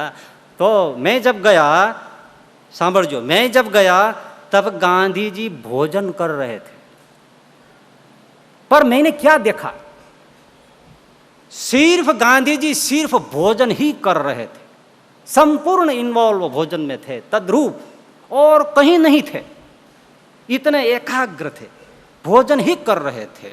ये गांधी का जैनिज्म था, बौद्धिज्म था, इतना जागृत पुरुष. जो ગાંધીજી ભોજન એટલે ભોજન જ કરે છે, બીજી ક્યાંય નથી. અને આ અવેરનેસ છે એનું મોટું ફળ એ છે, સાંભળો, કે આવી જાગૃતિ જેને જીવનમાં આવી એના જીવનમાંથી પાપ માત્ર નીકળી જાય. કારણ કે પાપનો વિચાર આવે એ પહેલાં તો જાગે છે, પ્રવેશ જ ન કરે પાપ. અવેરનેસનું ફળ છે, એક એક ક્રિયામાં જાગૃતિ. પણ આપણે જ્યારે જે કરતા હોય છે ત્યારે ત્યાં હાજર હોતા નથી હોતા. પ્રાર્થના વખતે પ્રાર્થનામાં નથી હોતા, મંદિર હોય ત્યારે મંદિરમાં નથી હોતા, પૂજા ટાણે પૂજામાં નથી હોતા, ધૂન કરીએ ત્યારે ધૂનમાં નથી હોતા, સભામાં હોય ત્યારે સભામાં નથી હોતા, જ્યાં છીએ ત્યાં નથી. એટલે જ શ્રીજી મહારાજ પ્રથમના 22મા વચરામૃત કહે છે કે ઘણા લોકો ગાય છે, ભજન કરે, કીર્તન કરે છે, પણ એને જે હરિને વિસારીને કરે છે માટે એને કોઈને શાંતિ થતી નથી. આટલા વર્ષો સુધી આપણે આટલું ભજન કર્યું છતાંય જોઈ જે ન મળે એનો અર્થ શું છે? કે આપણે જ્યાં છીએ ત્યાં નથી. ઉપાસના મનથી થાય છે, શરીરથી નથી થતી ને. શરીરથી હોય પણ મનથી આપણે હોતા નથી. એટલે જે કરવું તે સમયે તે જ કરવું. એટલે પેલા એ કહ્યું સાધના બતાવો, એટલે બૌદ્ધ સાધુએ કહ્યું જમવાના સમયે જમી લો અને સુવાના ટાઈમે સૂઈ જાઓ, પૂરી અવેરનેસ સાથે. પેલો કે મહારાજ આ બહુ કઠણ છો, આવું ના થાય, તમે કંઈક સહેલી સાધના બતાવો. તો કે સહેલી બતાવું, જોજો. બૌદ્ધ સાધુ બતાવે સહેલામાં સહેલી સાધના, બિલકુલ સરળ. કે સરળ સાધના થશે તો કા તો એ તને એ બતાવો મારા. બતાવો? હા, જમવાના સમયે જમી લેવું, સુવાના સમયે સૂઈ જવું. પેલા કે મહારાજ આ તો એનું એ થયું, તો કે ના એનું એ નથી, મર્મ બદલાઈ ગયો. શું બદલાણો? કે જમવાના સમયે તમે જમતા નથી, સુવાન તમે સૂતા નથી, અને જાગવાના સમયે જાગતા નથી. સમય પ્રમાણે જમો, સમય પ્રમાણે સૂઈ જાઓ, સમય પ્રમાણે જાગી જાઓ. ચાલો આ સાધના કરો. તમે રાતે 1 વાગે સૂવો છો, 2 વાગે સૂવો છો, 2 વાગે ભાણા ભરો છો, તમે રખડો છો, 3 વાગી જાય ત્યારે રખડો છો, અને ઉઠવાના સમયે તમે ઉઠતા નથી. બોલો, હાવ બિલકુલ સીધી સાધના. જુઓ કેટલી પાછી કઠણ. આમાં કેટલા લોકો ઉગતો સૂર્ય જોયો છે ગુળના જ્ઞાતિઓએ, કેટલા. આખો ક્રમ બદલી ગયો તમે જુઓ. અને આપણને એના માઠા ફળ મળતા હોય છે. બધા જાગે ત્યારે એ સૂવે, ક્રમ બદલાઈ ગયો. બધા જાગે ત્યારે સૂવે, બધા જ્યારે જમવા બેસે ત્યારે દાંતણ કરે, બ્રશ કરે. આખો ક્રમ બદલાઈ ગયો. પ્રકૃતિની સાથે તાલ તૂટી જાય ત્યારે પ્રોબ્લેમ જ થાય. ક્રમ હોય છે ને ભાઈ. આ તમે શીરો બનાવો, સાવ સીધી વાત છે ને, એમાં જોઈએ શું? ઘી જોઈએ, લોટ જોઈએ, પાણી જોઈએ, ખાંડ સાકર જોઈએ અને એલચીનો મસાલો જોઈએ, આટલું જોઈએ ને. પણ ક્રમ પ્રમાણે બનાવે નાખે તો પેલા તેલ ઘી પડે, પછી લોટ પડે, પછી પાણી પડે, પછી ખાંડ સાકર પડે, અને છેલ્લે પછી એલચીનો મસાલો પડે. તો શીરો સમયસર અને ક્રમ પ્રમાણે પડે તો શીરો થાય. એમાં જો ક્રમ ઉલટાઈ ગયો, જય સીતારામ. અમારે એક વખત અમે ગામડે ગયેલા, અમારી વેળા સાધુ બનેલી વાત કહું છું તમે, ઓહો. હવે એ સાધુ એકાદશી આવી, એકાદશી રાજગરાનો શીરો કરવાનો. રાજગરો તો બહુ ખતરનાક આંબી. એટલે હું બનાવી છું તો એટલે સાધુ કે આપણે શીરો બનાવી નાખીએ રાજગરાનો. મેં કીધું પણ તમે આવડે છે? નહીં તો મન કહેતા હું આવી જાઉં. મને નહીં, તમે કથા કરો એટલું બસ છે, તમે બેસો અને શીરો હું બને. મેં તમને આવડે છે? અરે શીરાનો બાપ કરી દઉં કે કરો. અને ભાઈ એના શીરો કર્યો, પણ એમાં ક્રમ કાંઈક પલટાઈ ગયો. પેલા ખાંડ પડી જાય, પછી પાણી પડી જાય, આ પડી જાય, તે પડી જાય. એ શીરો જે થયો ભાઈ, જ્યાં મૂકીને ચોંટે. તાવી થયો દડે, તાવી ચોંટી જાય. આંગળી અડાડે આંગળી ચોંટી જાય, થાળી મૂકે થાળીમાં ચોંટી જાય, અને તોય પાછા પીરસવા આવ્યા. બીજું કઈ છે નહીં, આ ભરાળમાં આ છે.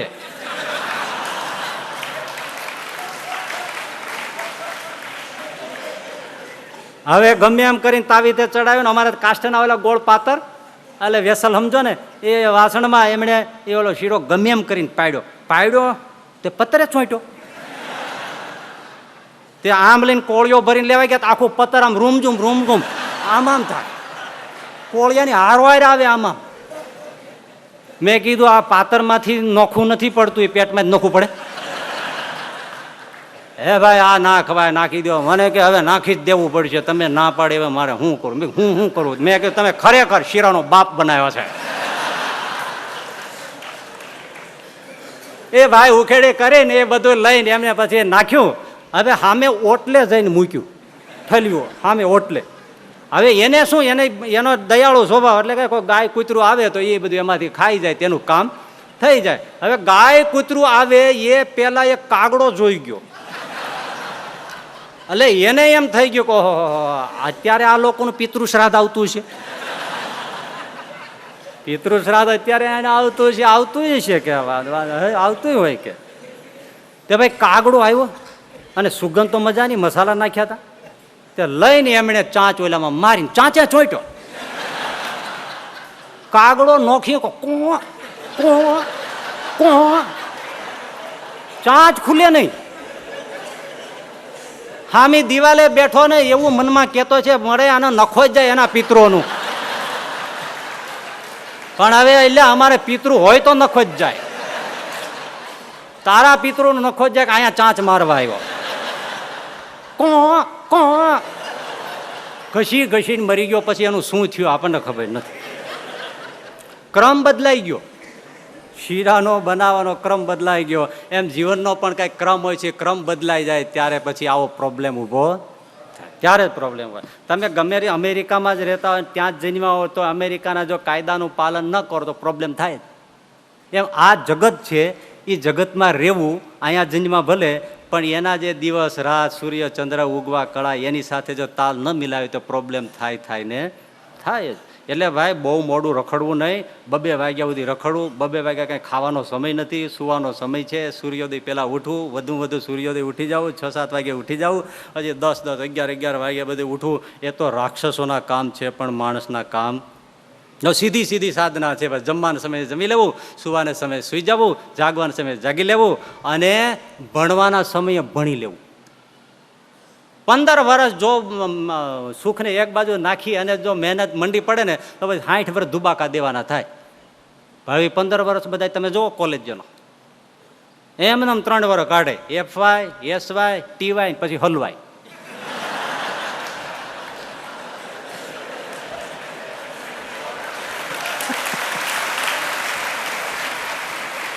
આ 4થી ડિગ્રી છે, FY, SY, TY પછી હલવાય. કારણ કે હવે 3 વર્ષ રખડ્યા, એના કરતા એને અંગ્રેજી કર્યું હોત તો 2 સ્પેલિંગ, થોડું ગ્રામર, થોડું ડાયરેક્ટ ઇનડાયરેક્ટ, પછી આ એ બધું એવું જો કાંઈક કરી લીધું હોત, એક્ટિવ પેસિવ આ બધા કર્યું, બધા ટેન્સીસ કરી લીધા હોત તો એને અને સ્પેલિંગને વોકેબ્યુલરી બધું ફાઇન કર્યું હોત તો પછી અંગ્રેજીમાં કાંઈ વાંધો તો ના આવે. જરૂરી જ છે અંગ્રેજી આજના જમાને. તો એ રખડે ને પછી હલવાય બધા. હમણાં આ જૂન મહિનાને આગળ પાછળ એક છોકરો બેઠો હનુમાન ચાલીસા કરતો, તે હું ત્યાં જઈ ચડ્યો. મેં કીધું ભઈલા શું કરે છે? એને કે હનુમાન ચાલીસા કરું છું. મેં કીધું તું અને હનુમાન ચાલીસા આ ક્યાંથી? મને કે આ સારી કોલેજમાં એડમિશન મળી જાય ને એટલે હનુમાન ચાલીસા કરું છું. મેં કીધું કેટલા ટકા 12માં આવ્યા? મને કે 51 આવ્યા. એટલે જ કરવા પડે છે. મેં કીધું ભઈલા સ્કૂલમાં જે પાઠ આપતા હતા ને એ પાઠ બરાબર પાકા કર્યા હોત ને તો હનુમાન ચાલીસાના પાઠ ના કરવા પડે. હવે એ પાઠ ન કર્યા તો હનુમાન ચાલીસાના પાઠ કરો, દાદો સાંભળે ભલે ભાઈ કે કાંઈ નહીં, ક્યાંથી મેળ પડે? એટલે ભણવાના સમયે ભણી લેવું, રમવાના સમયે રમી લેવું, હસવાના સમયે હસી લેવું. એનો સમય હોય. ઘણા કરે હસવું છે એ બહુ ફાઇન છે, સારું છે, આરોગ્યપ્રદ છે, હસે ઘર વસે પણ ઘર વસે પછી કોઈ હસતા નથી. બહુ હવે એક જણાને 2 દાંત પડી ગયા, તેને દોસ્તારે પૂછ્યું કે આ શું થયું? તો કે હસ્યું એમાંથી દાંત પડી ગયા. એટલે હશે એમાં દાંત પડી જાય તો કે રસ્તાને કાઢે ઊભો તો એક જાડો પહેલવાન નીકળ્યો, કેળાની છાલ આવી તો લપસ્યો, મેં દાંત કાઢ્યા ઊભા થઈને એક લાફો માર્યો, બે પડી ગયા. પડી જ જાય ને, હસવું ટાણે જોઈ ને હસાય. કોઈ હઠીકડા જેવો પડી ગયો ને હસો તો ઓલો કાંઈ ના કરે, પણ ઓલો પહેલવાન લપસ્યો, બે એક જ ઠોકી, દાંત નીકળી ગયા બે. હસવાના સમયે હસી લેવું, વ્યાયામના સમયે વ્યાયામ કરી લેવો. બાળપણ છે ને એ શરીર વિકસે છે, બંધાય છે, સ્નાયુઓ શરીર આ તે બધું બને છે. એ સમયે નરેન્દ્ર મોદીને પત્રકારે પૂછ્યું ને કે તમે થાકતા નથી ને કેટલા વર્ષ કામ કરો છો છતાંય આમ તમને જણાતું નથી, તો શરીર મારું મજબૂત મેં કસીને બાળપણમાં યુવાનીમાં કર્યું છે, એટલે મને કંઈ શરીરમાં બહુ વાંધો આવતો નથી. સ્નાયુ કસાયેલું શરીર થઈ જાય ને, હવે પછી આખી વ્યાયામની ઉંમર વહી જાય. એ પાયો છે, મકાન હોય પાયામાં મજબૂત કરો તો પછી કામ આવે. પાયો બોદો રહી ગયો પછી ગમે એવા બધું લટકાડો તો એ તો તમે છીક ખાવ ત્યાં પોડા પડે. પાયામાંથી મજબૂતી વ્યાયામ ત્યારે થાય. હવે એ વ્યાયામ કરે નહીં, એ હુવામાં ખાઈ પીને લાંબા થઈને હોઈ જાય, રખડે ને બેસે ને બીડીયું પીવે ને તમાકુ મસાલા ખાઈને શરીર થઈ જાય ખગડીને, પછી જ્યારે 40, 45, 50, 55 વર્ષ થાય ત્યારે ડૉક્ટર કહે હવે તમે વોકિંગ કરો ને વ્યાયામ કરો ને. હવે એ કરે તો શું થાય, જરીક પેટમાં ખાધું હોય આઘું પાછું થાય એટલે ગેસ હરખો છૂટે ને હરખું બધું થાય અને કેલરીનો યુઝ થાય ને જાજરું જાય ત્યારે પેટ ભભ સાફ થઈ જાય. એથી બીજું પછી કાંઈ એમાં કાંઈ થાય નહીં, બીજો શું ફાયદો થાય? આ જો આ સમયનું તમને અસલ સમજાઈ જાય છે. બોલો, એ મને આમાંથી જાજરૂમાંથી યાદ આવ્યું. આ તમે આ બધા સુખી માણસો છે ને બંગલામાં તમે જાઓ ને, અમારે જવાનું ક્યારેક થાય ને તેને ટોયલેટ છે, જાજરૂ છે, ત્યાં શેના માટે છે? જાજરૂ માટે જ છે ને, બીજો કોઈ ઉપયોગ તો નથી. તો મોટા મોટા સુખી બંગલા કમોડવાળા જે આ જાજરૂ છે ને ખુરશી ટાઈપના બેઠકવાળા, તો ત્યાં જાય ને તો એ જાજરૂની બિલકુલ બાજુમાં હાથ ખાનાની આખો ઘોડો પુસ્તકનો હોય ને એમાં પુસ્તક રાખ્યા હોય. બોલો લ્યો, હવે 2 મિનિટથી વધારે બેસવાનું ફાવે નહીં, 2 મિનિટનું જ કામ હોય. હવે એના માટે ઓલી ચોપડીઓ રાખે. હવે એ બુક્સ ને કાંઈ જોવા માટે જ ના જ હોય, એ વાંચે. હવે આ લાઇબ્રેરી છે, એટલે તારે વાંચવું હોય તો દિવાનખંડ પીડ્યો છે ન્યા વાંચને, તું અહીંયા ક્યાં ગુડાણો? પણ તમે જોજો, બધાને ખબર છે એ બધા બુક્સ છે, આ વિદેશવાળાના ખાસ હોય છે તે. હવે એ ત્યાં બુક્સ હોય અને એ વાંચવા બેસે. હવે વાંચવામાં પાછો એવો લીન થઈ જાય જેના માટે આવ્યો તો કામ જ ભૂલી જાય.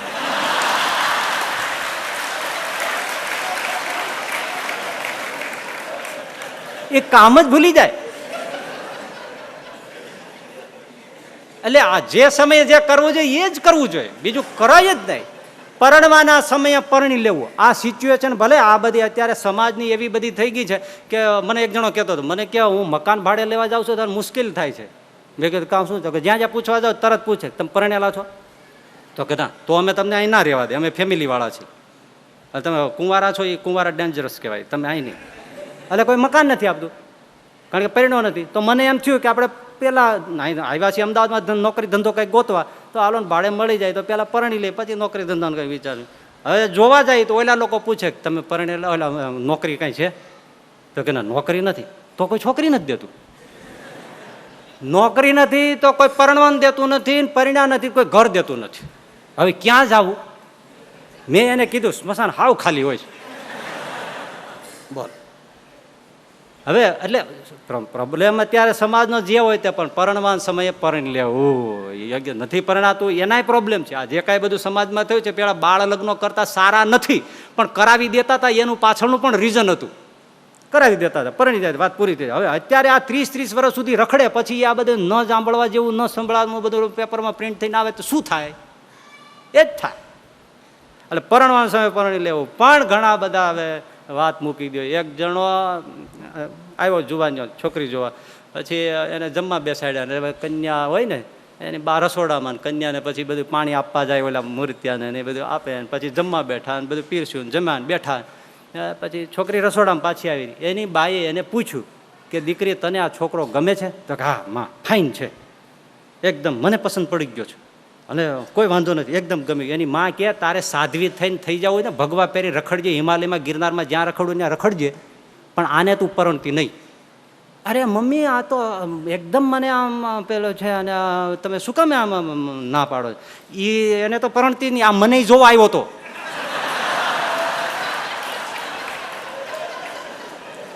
એ નહીં જોવા એ આવ્યો હતો. પણ ઘણા એટલા દીર્ઘસૂત્રી હોય ને, જ્યાં જાય ને બધા પગાર બરાબર નથી, ભણતર બરાબર નથી, કુટુંબ બરાબર નથી, સોસાયટી પેલી નથી, આવું નથી, કુટુંબ સારું નથી, જ્ઞાતિ, એવા બધા કાઢીને લાંબો સમય કાઢી નાખે. પછી પહેલાં જોયું હોય ને એ કે આપણી પહેલાં જોયું હતું ને એ બરાબર છે, હવે ત્યાં જાય. એટલે ત્યાં જાય તો સમય ખાસો નીકળી ગયો હોય, ત્યાં મળવા જાય છોકરી, ત્યાં છોકરી તો એક છોકરું તેડીને ઊભી હોય. એ આને જોઈને કે બેટા જો મામા આવ્યા, જો મામા આવ્યા. સમયે પરણી લેવું, સમયે કમાઈ લેવું, કારણ કે પછી પૈસાનો ખર્ચો જ થાય. તમે જ્યારે જુવાની હોય અને બધું બરાબર બે પૈસા કમાતા હોય, એ તમારો જ્યારે કબાટ ખોલે ત્યાં પરફ્યુમની જાત જાતની બોટલોની ખુશ્બોદાર બધું આ બધા ત્યાં બધું એવું બધું સુગંધી પ્રસાદનના બધી બોટલો પડી હોય, કેટલાય પ્રકારના શેમ્પૂ ને અત્તર ને આ તેની બધું પડ્યું હોય. પણ પછી તમે 50-60 વળોટો એટલે બધા જ પરફ્યુમની બોટલો નીકળી જાય અને વિક્સની, બામની, આયોડેક્સની બધી શીશીઓ ગોઠવાય. કબાટ ખોલો ને બધું એ જ નીકળે. પછી પૈસો જાય પણ આવે નહીં. કમાવાના સમયે કમાઈ લેવું. હવે મહત્વની વસ્તુ કે નિવૃત્ત સમયે થવાને સમયે નિવૃત્ત થઈ જાઓ. બસ આ મહત્વની વાત છે. જો ક્રિકેટરો નિવૃત્ત ન થાય પણ ધક્કા મારીને કાઢવા પડે, અપમાન કરીને થવું પડે. એની મેળે નીકળી જતા હોય તો જો ફટ દઈને હરકું પાર પડી જાય ને આબરૂ રહી જાય, બધું રહી જાય. નિવૃત્ત થતા નથી આવડતું. એકની દીકરો પરણી ગયો, વહુ ઘરે આવી ગઈ, એટલે હવે આ સાસુ થઈ ને, એ સાસુએ એની સાસુને કીધું કે બા હવે મારા દીકરાના લગ્ન થઈ ગયા, હવે તો ઘરની બધી ચાવીઓ મને દઈ દ્યો. તો કે એ નહીં બને. અરે પણ બા હવે તો દીકરો પરણીને હવે ઘરે વહુ આવી, હું સાસુ થઈ, હવે તમે ચાવીઓ મને દઈ દો. તો કે એ નહીં બને, હજી મને મારી સાસુએ નથી દીધી. કોઈને નિવૃત્ત થવું, નિવૃત્ત નથી થવું. એટલે આપણે ત્યાં જીવનનો ક્રમ હતો. પેલા બ્રહ્મચર્ય આશ્રમ 25 વર્ષ, કે તમે 100 હોય કે 80 હોય તો 20 ગણો, પછી 80 હોય તો 15 ગણો આશ્રમ, એટલે ડિવિઝન સમજો ને. એટલે પહેલો ભાગ છે પાર્ટ લાઈફનો, બાળપણનો, એ 15, 20, 25 વર્ષ વિદ્યાભ્યાસનો, પણ પૂરા બ્રહ્મચર્ય સાથે ગ્રહસ્થાશ્રમનો જરાય વિચાર કર્યા વગર. અને પછીના 20-25 વર્ષ છે એ ગ્રહસ્થાશ્રમ, પરણો, બરાબર છે. શૈશવે અભ્યસ્ત વિદ્યાનામ યૌવને વિશેષેણામ, પછી પરણો, એનો સમય છે. કમાવો, જે કરો તે કરો. પછીના જે 50 પછીના જે વર્ષો, થોડા 20 પછી 10 પછી જે છે એના વાનપ્રસ્થાશ્રમ. એટલે હવે છોકરાને બધું સોંપો, એને વહીવટ આપો, એને જરૂર હોય તો હૂંફ આપો, સામાજિક કામમાં ક્યાંક હાજરી આપો, ભૂલ કરે તો કયો, સૌની હાથે બેસો, બધી વાતો કરો, થોડું બોધ આપો, બસ. પણ કંઈ આગ્રહ રાખો નહીં. એવી રીતે થોડો સમય જાય ને બધું થઈ જાય. એટલે પછીના જે કાંઈ ઉંમર બચી એમાં સંપૂર્ણપણે સંન્યાસ. જંગલમાં જવાની વાત નથી, ઘરમાં સંન્યાસ. હવે કે અમને કાંઈ પૂછતા નહીં, હવે નિરાય ત્યાં બેઠા છીએ, હરિભજન કરીએ છીએ, તમારો વ્યવહાર તમારે સંભાળો, અમારે હવે એમાં કાંઈ પડવું નથી. પદાર્થ કે ઘરનો ત્યાગ કરવાની વાત નથી, આપણી વૃત્તિને, મમતા અને મોહનો ત્યાગ કરવો, એનું નામ જ સંન્યાસ છે. પણ એ થતું જ નથી. નિવૃત્ત ક્યાં થાય છે? સરસ મજાની તમને એક વાત કહી દઉં. જાળિયા પાસે, વરજાંગ જાળિયા પાસે જુનાગઢમાં ગણોદ ગામ. હવે એ ગણોદ, ત્યાં જુણાભાઈ દરબાર, બહુ શ્રીજી મહારાજના એકાંતિક ભક્ત, એના સંગે ત્યાં અલીભાઈ કરીને એક મુસલમાન છોકરો, એને સત્સંગ થયો, રંગ લાગ્યો. નાની આછરી પાતરી મજૂરી, ખેતી કાંઈનો ધંધો છે, પણ દરબાર પાસે બેસે અને સત્સંગી પાક્કા થયા. એકદમ સત્સંગના નિયમો પાળે. એના મુસ્લિમ લોકો એને કોઈ નડતા નહોતા, ભજન કરતા, સત્સંગને પાળતા. એમાં એના લગ્નનો પ્રસંગ આવ્યો, પરણવા જાય છે. એના જે કાંઈ હશે બધા એવા રીતે સાજ શણગાર સજા હશે, એમાં જાન નીકળતી હતી, પરણવા માટે જતી હતી સસરાને ત્યાં. એ વખતે ગામમાંથી નીકળ્યા ત્યાં કોઈએ કીધું કે શ્રીજી મહારાજ આવ્યા છે. અરે અલીભાઈ કે એમ અહીંયા મહારાજ આવી ગયા છે, આ મારે તો બહુ મોટા આશીર્વાદ થઈ ગયા. એટલે દરબારના બગીચામાં મહારાજ બેઠા હતા ઢોલિયો ઢાળી. હા, વરરાજાના સ્વાંગમાં અલીભાઈ આવ્યા અને દંડવત મીંડા કરવા. શ્રીજી મહારાજ તો એમ નમ જ ગુલાબનું ફૂલ ઊંઘતા રહ્યા અને હરિભક્તો પાસે વાતો કરતા રહ્યા, સામુય ના જોઈ. ભલે દંડવત કરી કરીને થાય કે હાથ જોડીને ઉભા રહ્યા, કહ્યું મહારાજ મને આજ્ઞા કરે એટલે હું જાઉં, અહીંયા આવ્યો છું ને આજ્ઞા ન કરે કેમ જવાય? એટલે હાથ જોડીને ઉભા, પણ મહારાજ સામું જ ના જોયું. એટલે બાજુમાં સેવક હતા, એમણે કીધું મહારાજ અલીભાઈ છે, સારા સત્સંગી છે, મુસલમાન છે, છતાં આપનું ભજન કરે છે, જુણાભાઈને સંગે સત્સંગ થયો છે, પરણવા જાય છે, મીંડળ બંધા છે, મોડ બાંધ્યો છે, જાન ખોટી થાય છે, એને રજા આપો એટલે જાય. બોલ્યા જ નહીં. એ વાતો ચાલો. વળી પાછું ઓલા હાથ જોડીને એમનું ઊભો હો, નહીં તો બીજો વરરાજો હોય તો વયો જાય. હે સ્વામીજી નથી પડી તો અમારે નથી પડી. આપણે તો એ જ છે ને, હાજર જવાબી. સ્વામી નથી પડી તો અમારી નથી પડી. સ્વામી જાય આમ તો આપણે ત્યાં આપણે શું લેવા દેવા છે? સ્વામી સ્વામીનું આપણે આપણે ને એ સામું ના જો તો આપણે વળી શું છે? આપણે કંઈક 2 પૈસા દીધા છે ત્યારે એનું ખાવાનું થયું છે, એ વળી છે નો રોફ જમાવે? હે એ તો ભિખારી છે, આપણા રોટલા ઉપર નભે છે ને વળી આપણને પાછો ડારો દે છે. અને આપણે સામું જોતો આપણે આમ નથી પ્રણામ નથી કરતો, આપણે તો નીકળી જાય. અને જો હાલે તો 2 લાફાઈ મારતા જાય. આપણે તો એવા બધા અલીભાઈ હાથ જોડીને આમનો ઊભા છે. વળી પાછું સેવકે કીધું મહારાજે સામું ન જોયું. 3જી વાર કીધું મહારાજ પ્રભુ અલીભાઈ જશે નહીં, એમને તો કંઈ નથી. મહારાજ આખો દિવસ સામે ઊભો રહે છે, એવા નિષ્ઠાવાળા હરિભક્ત છે, પણ મુસ્લિમ જ્ઞાતિ છે, સત્સંગ રાખતા હોય, કુટુંબીઓમાં ચણવણ થાય છે, જાનોમાં બધા એના જે સંબંધીઓ છે એ ટીકા થાય છે. મહારાજ તમારા વિશે કાંઈ બોલે અમને ઠીક નથી લાગતું, એમને રજા આપો તો જાય. એટલે મહારાજ પછી બોલ્યા કે હા ભાઈ જાઓ, પરણો ભાઈ પરણો. એ પરણવાનું જીવને વળગ્યું છે, પણ પરિણામ પછી કોઈ ભગવાન ભજતો નથી. જાઓ ભાઈ પરણો. એ રજા લઈને તો નીકળી ગયા, પણ મનમાં ઘા લાગી ગયો. પરિણામ પછી કોઈ પ્રભુ ભજતો નથી. ગયા. આ વચન મારે ખોટું પાડવું છે, અલીભાઈ કહે છે. પરણીને આવ્યા, પણ ઓલું વચન યાદ. પરિણામ પછી કોઈ પ્રભુ નથી ભજતો. પણ અલીભાઈ મજૂરીએ જાય, કામે જાય, ગમે ત્યાં જાય, સવાર સાંજ પૂજા, મંદિરે, દેવ દર્શન, કથા વાર્તા, દરબાર સાથે બેસવાનું, રોજ રાતે મોડે સુધી નિયમ ચેષ્ટા, આ તે આરતી સ્તુતિ એ કર્યા પછી જ સુવાનું. ગમે તેવા હાજા માંદા, ગમે તેવી સિઝન, ગમે તેવી મોસમ, આવી રીતે ભગવાન ભજ્યા. એ આ કઠણ છે હો. આટલું નથી થતું. આપણે મોટાભાગના વિચારો સવાર પૂજા થાય પછી બીજું થાય. કેટલા મંદિરે જાય, કેટલા ઘરમાં આરતી કરે, કેટલા કથા વાંચે, કેટલા દંડવત સુધીનું બોલે, કે કેટલા પછી નિયમ ચેષ્ટા કરે. ભાઈ અલીભાઈ સારધાર ભજન કરે છે. રહેવું કઠણ છે. પણ આપણે તો ઢીલું ગોતીએ, સંસારી છીએ તો એમ જ થાય. આમાં પ્રવૃત્તિમાં ક્યાંથી થાય? હે એક કૂવો ગાળતા હતા ખેડૂઓ. તે ઓલા જૂનો જમાનો ને, મોટા મોટા છીણા રાખે ને અને એના ઉપર મોટા ગણ મારે. એ ગણ એટલે ભાઈ 15-15, 20-20 રતલિયા મોટા, 10-10 કિલોના, હેવા જોર જોરથી ઓલા એક જણો હાંડસીથી પકડી રાખે ઓલી છીણી, અને ઉપર ઓલો ગણ મારે ખેડૂત. કૂવો ગાળે, પથ્થર કાળમીને તોડે. પણ હવે એ તો એવું છે ને, આમ આવો મોટો ગણ હોય ડાલામાં, તો આમ કરી ઉપાડીને આમ મારે, હેસિંગ હેસિંગ હેસિંગ, આમ જ થાય ને. એક સાધુ ત્યાંથી નીકળ્યા ને એને આ જોયું તો ઓલાને કે એ પટેલ, હેસિંગ હેસિંગ ક્यों करते हो? काम करना हो सो करो, लेकिन साथ में सीताराम सीताराम करो. હેસિંગ હેસિંગ શું કરો છો? સીતારામ સીતારામ કરો. એટલે ઓલો ખેડૂ બહુ કોઠાડાયો. એ કે મહારાજ તમે આ એમ શીખવાડો ને.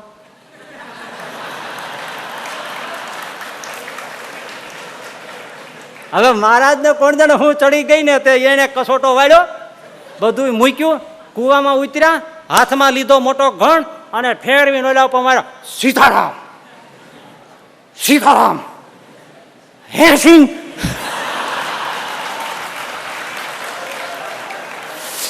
ओला पटेल के महाराज हेसिंग क्यों करते हो? तो कि मेरे तो बहुत सीताराम सीताराम बोलना है, लेकिन उसका ढाड़ा भयंकर हेसिंग हो जाता है. तो कि महाराज संसार नो ढाड़ो भयंकर છે, અહીંયા સીતારામ ભૂલાઈ જાય, આમાં હેસિંગ થઈ જાય, ભલભલાને હેસિંગ થઈ જાય. પરિણામ પેલા તો બહુ સારા હરિભગત હોય, નિયમ ધર્મ ચેષ્ટા કથા વાર્તા બધું હોય, પણ પરિણામ પછી હેસિંગ થઈ જાય છે. સીતારામ યાદ આવતા નથી પછી. પણ આપણે એમ જ કરીએ કે આવું છે તો આમાં કઈ ભગવાન ભગવાન ભજાય નહીં. મહારાજે કીધું છે પરિણામ પછી કોઈ પ્રભુ ભજતો નથી, તો મહારાજનું વચન સત્ય કરવું જોઈએ. એટલે એવું સત્ય કરે. પણ આ તો વચન નહીં, એમની સામે ત્યાં કે મારે કરી દેખાડવું છે, અને ખરેખર કરી દેખાડ્યું, ભજન કરતા રહ્યા. પણ બીજો પાર્ટ એપિસોડ નંબર 2 સાંભળવા જેવો. એને કે દીકરાનો જન્મ થયો, એ દીકરો જમતા જમતા જમતા રમતા ખેલતા ભણતા ગણતા નોકરી ધંધો મજૂરી શીખતા શીખતા 18 વર્ષનો લવર મૂછ્યો યુવાન થઈ ગયો. અને એવી પાતળી મૂછ્યું મોહરમાં ફૂટવી, આમ કોઈને અડી જાય લોહીનો ટસ્યો નીકળી જાય એવો મુસલમાન કરતાલ જેવો થયો. એને લાડે કોડે પરણાવી દીધો. પરણીને જાન ઘેરે આવી. બીજા દિવસનો સવાર થયો અને પછી વલ્લીભાઈએ એના દીકરાને બોલાવ્યો કે બેટા તને પરણાવી દીધો, આ રોકડ રૂપિયા, આ બધી ચાવીઓ આ બધું સંભાળો. બાપુજી આ શું કરો? બસ હું હવે નિવૃત્ત. મેં તને 18 વર્ષ સુધી પાળી પોષીને મોટો કર્યો, એટલે હવે તારી ફરજ છે 18 વર્ષ સુધી મને રોટલા દેવાની, મને હાચવવાની તારી ફરજ છે. મારે હરિભજન કરવું છે, હું તને કાંઈ પૂછીશ નહીં. 2 ટાઈમ જમવા આવીશ, બાકી મંદિરે રહીશ, સાધુ પાસે રહીશ, કથા વાર્તા સાંભળીશ, ભજન કરીશ, માળા કરીશ, શ્રીજી ભગવાન સ્વામિનારાયણનું ભજન કરીશ, અને જે કાંઈ મારે સત્કર્મો કરવા, સેવા એના એવું ચેરિટીનું કામ કરીશ, એ બધું કરીશ. પણ હું વ્યવહારમાં હવે તને ક્યાંય આવીશ નહીં, તારી હારે કામ કરવા આવીશ નહીં, હું ભજન કરીશ. પણ બેટા સાંભળી લે, 18 વર્ષ મેં તને જાળવીને મોટો કર્યો, 18 વર્ષ સુધી હું રહું તને, તો તારે મને પાળી પોષવો જોઈએ.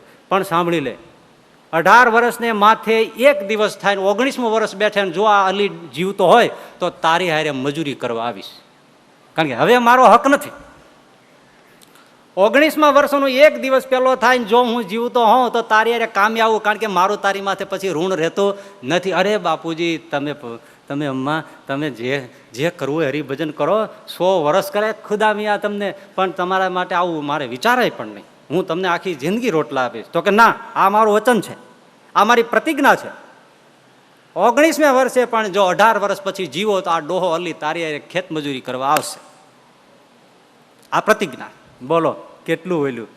પણ ભાઈ એમ વાતમાં વગતાળીને વાત આમ થાય ને, દિવસ ઉગે હાથમાં એમ કરતા કરતા તો 15 વર્ષ વયા ગયા. એમાં બાજુમાં વરદાંગ જાળિયા, જુનાગઢ દેશમાં ગુણાતીતાન સ્વામી તો શ્રીજી મહારાજ પાસે દેહ છોડીને ચાલ્યા ગયા છે, અને ત્યાં રઘુવીર ચરણદાસજી જુનાગઢના બહુ વિદ્વાન પુરાણી, તે એ વરજાંગ જાળિયા બાજુમાં થાય, ગણોદની બાજુમાં, તે ત્યાં 1 મહિનો શ્રાવણ મહિનાની કથા કરવા, આખો મહિનો કથા કરવાની. અને જુનાભાઈ દરબાર મૂળ ગણોદના, જે એનાથી આમને સત્સંગ થયો હતો અલીભાઈને, એ પણ મહારાજના ધામમાં ચાલ્યા ગયેલા. પણ એના દીકરા અભયસિંહજી, એ તો બાપ કરતા સવાયા હરિભક્ત, એટલે એમની સાથે બેસીને કથા વાર્તા આ બધું કરે. એટલે 2 જણા ગણોદથી ચાલીને સવારમાં આવે વરજાંગ જાળિયા કથા સાંભળવા, અને સાંજે પાછા ચાલીને વિયા જાય. આવી રીતે રોજ આવે, દરબારે આવે અને ઓલા અલીભાઈ પણ આવે. 29 દિવસે, આ 29મો દિવસ છે, આખો દી કથા વાર્તા સાંભળી, સાંજની કથા પૂરી થઈ, એટલે અલીભાઈ આવ્યા. રઘુવીર ચરણદાસજી બધા સંતોને કીધું, મા બાપ એક આરજુ છે. તો શું? તો કે બધા તો થોડી વાર બેસો, તો મારે આપ સૌને ધોતિયા ઓઢાડવા છે, પૂજા કરવી છે, એ કરવું. તો કે અલીભાઈ કાલે પૂર્ણાહુતિ છે, પૂર્ણાહુતિમાં પૂજા કરાય, આજે નહીં. તો કે મા બાપ સાંભળી લ્યો, કાલ સવારે તો મારે મહારાજના ધામમાં જવું છે, એટલે હું કાલ કથા સાંભળવા નહીં આવું. મને મહેરબાની કરીને કૃપા કરીને આજ પૂજા કરી લેવાય. મુસલમાન અને સંતોએ રાજી થઈ ગયા, આવી જાઓ કરો પૂજા. બધાને ધોતિયા ઓઢાડ્યા, જે કાંઈ ભેટ બુતી મૂકી, તિલક ચાંદલા બધા કર્યા. અલીભાઈ વિદાય થયા, ઘરે આવ્યા. બીજા દિવસે સવાર પડ્યું, મંદિરે જ કથા વાર્તા પૂજા બધું કરે. દરબાર અભયસિંહજી પણ કથામાં ન ગયા, એમની સાથે રહ્યા, બેઠા છે, માળા કરે છે, વચન વાંચે છે. એમ કરતા કરતા 10, 11 થયા ત્યારે આ અલીભાઈ ઊભા થયા.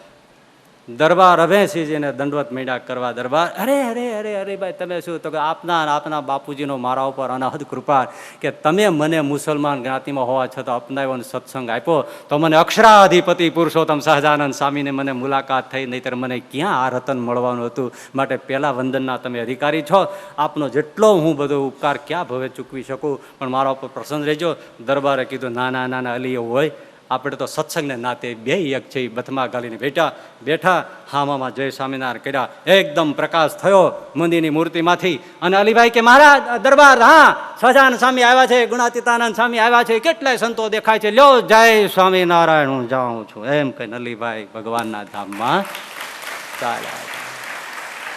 આ જે છેલ્લી અવસ્થા છે એમાં હરિભજન કરી લેવાનો વેળા છે.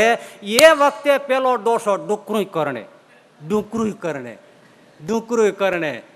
એ કરે છે. માટે શંકરાચાર્ય જેને મૂઢ કહો છે, કે અને ડુકરું કરણે મિરેકલ છે. બીજો કોઈ પણ ધાતુ ન સંસ્કૃતમાંથી ગોતીને મૂકી દે, પણ એ ડુકરું શું કામ મૂક્યું? ક્રિયા. શંકરાચાર્યજીનું કેવું એ છે કે જે આ બધા છે ને છેલ્લે પહોંચે તોય કોઈ ક્રિયા છોડવી નથી, સંસારની આપાધૂપી છોડવી નથી, આ મોહ માયા જંજાળ એ બધી કોઈને છોડવી નથી. એ બધી છોકરાઓને આ તેન બધું મારું બધું મોભો, મને કોઈ કાંઈક છોકરા પૂછે નહીં તો સંતોન ફરિયાદ કરે, મને કોઈ પૂછતું નથી. આ હનુમાનજીના પૂંછડા જેવું હેરાન બહુ કરે ને, એટલે પણ છોડવું નથી, અક્રિય નથી થવું. નિવૃત્ત નથી થવું. હે, પ્રવૃત્તિમાં નિવૃત્તિ પણ શીખવી પડે. આ બીમાર પડે ને ડૉક્ટર કે આરામ કરો, પછી જે બહુ ક્રિયા કરતા હોય ને એને આરામ કરવો કઠણ પડે. એ કોઈ રીતે એને ફાવે નહીં. ગુણાતીતાન છે જુનાગઢમાં એક સાધુ હતા, બહુ સેવાભાવી, વાડીનું મંદિરનું બધું કામ દોડી દોડીને કરે, ઘણી વાર સેવા વગર ફાવે નહીં. પણ એમાં એને બે આંખે અજવાળું વયું ગયું, હવે એને ફાવે નહીં ક્રિયા વગર. એટલા મૂંઝાણા. થોડા દિવસ તો ગયા, પછી ગુણાતીતાન સ્વામી પાસે એક સાધુનો હાથ પકડીને આવ્યા કે મને સ્વામી પાસે લઈ જાઓ. લઈ ગયા. સ્વામી પાસે પગમાં માથું મૂકી, મા બાપ બસ હવે મને છે ને કોઈ કૂવો હોય ને કૂવા પાસે લઈ જાઓ. સ્વામી કે ન્યા શું છે? મારે પડીને આપઘાત કરવો છે, હવે મારાથી દિવસો જતા નથી, કાં મને દેહ મુકાવી દો અને કાં મને આ કૂવામાં નાખી દો, મારાથી બેહાતું નથી, મારે પ્રવૃત્તિ જોઈએ, મારે ક્રિયા જોઈએ. સ્વામી કે સાધુરામ, કથામાં ઘણી વાર કહ્યું હતું કે પલાઠી વાળી માળા કરવા નિવૃત્ત થઈને પાછી વૃત્તિ વાળી ભજન કરવાનું અંગ પાડો, કારણ કે છેલ્લી અવસ્થાએ પછી બેહાશે નહીં, હલાશે નહીં, ચલાશે નહીં, ત્યારે અંતર્વૃત્તિ હશે તો ભગવાનનું ભજનનું સુખ આવશે. પણ જીવને ક્રૂ ડુકરું કરણે એમાંથી નિવૃત્ત થવું નથી. સતત ક્રિયા એ કરે જ રાખવી છે. બસ તોરી સંતો ગયેલા ને પુરાણ સાહેબ બધા, ત્યાં બેઠા હતા, ત્યાં એક બાપા આવ્યા, હવે થોડુંક જ છો ને બાપા આવ્યા. બાપા કે સ્વામી હે મારા છોકરો છે ને એને આવે એટલે કેજો મારું જરા માન મર્તબો રાખે. હાવ પછી તુચકાર કરે. સ્વામી ઠીક ન કહેવાય, મારા મોભો જાળવે, એમ ગરડું છે પણ હવે એમને સાચવે, એમ કેજો માન જાળવે. સ્વામી કે બાપા આવા હરિભગન દુઃખ થઈ જાય. એટલે છોકરા આવે એટલે કહ્યું ત્યાં જ એનો છોકરો આવ્યો. એટલે સ્વામી કે ભાઈ અહીંયા નથું અહીંયા. હા હા સ્વામી બોલો બોલો બોલો. આ બાપાની ફરિયાદ છે, એનું જરા માન મર્તબો રાખો, બાપાને થોડું અપમાન જેવું ન થાય એ જોવું. સ્વામી તમારી પાસે પગ પકડીને સોગંદ ખાઈને કહું છું, આજથી બાપાને કયો સવારમાં એને જે પીવું કરવું હોય ને એ રાતે કહી દે, સવારે તૈયાર. સવારે દૂધ પાણી કરે ને બપોરે જે જમવું હોય લાપસી શીરો કંસા લાડુ પૂરી ભજીયા કહી દે, વહુ કરી દે છે. બપોરે જમીન ચડું ન કરી હોય એ પેલા કહી દે, સાંજે મારે ઢોકળો ઈડલો ઇડલી જે કાંઈ જોવું છે, પૂરી ભાખરી પકોડી એ જે જોઈતું બાપાને તૈયાર. બરાબર. અને જેવા કે એવા એને લુગડા રોજે રોજ ધોઈને એને બધા પહેરાવવા માટે આપી દેવા.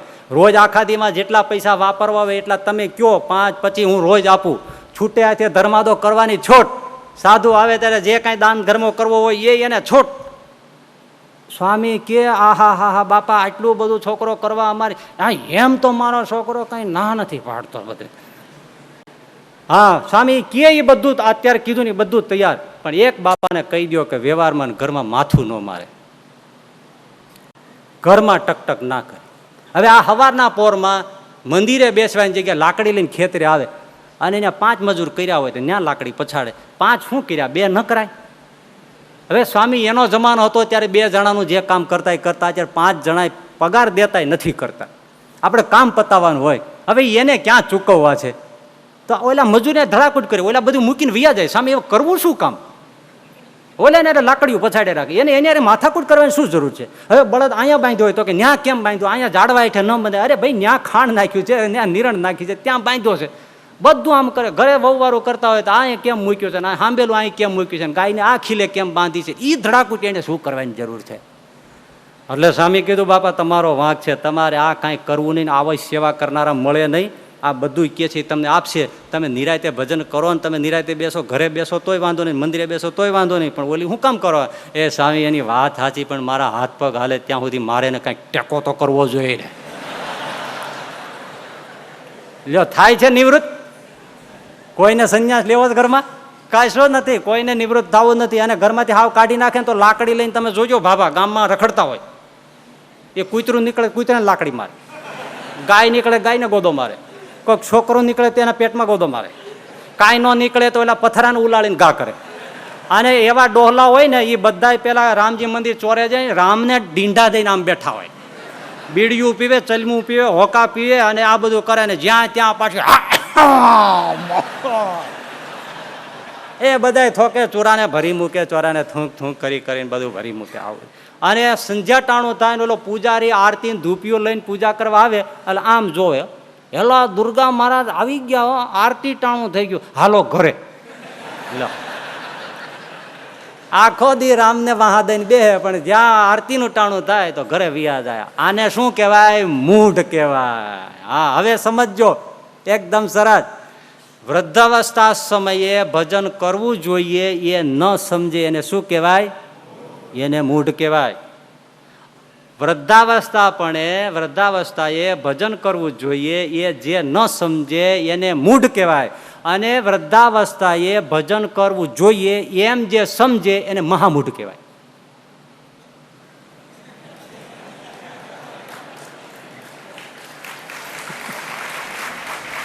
કરે રાખો અર્થ જેટલા થાય એટલા તમે.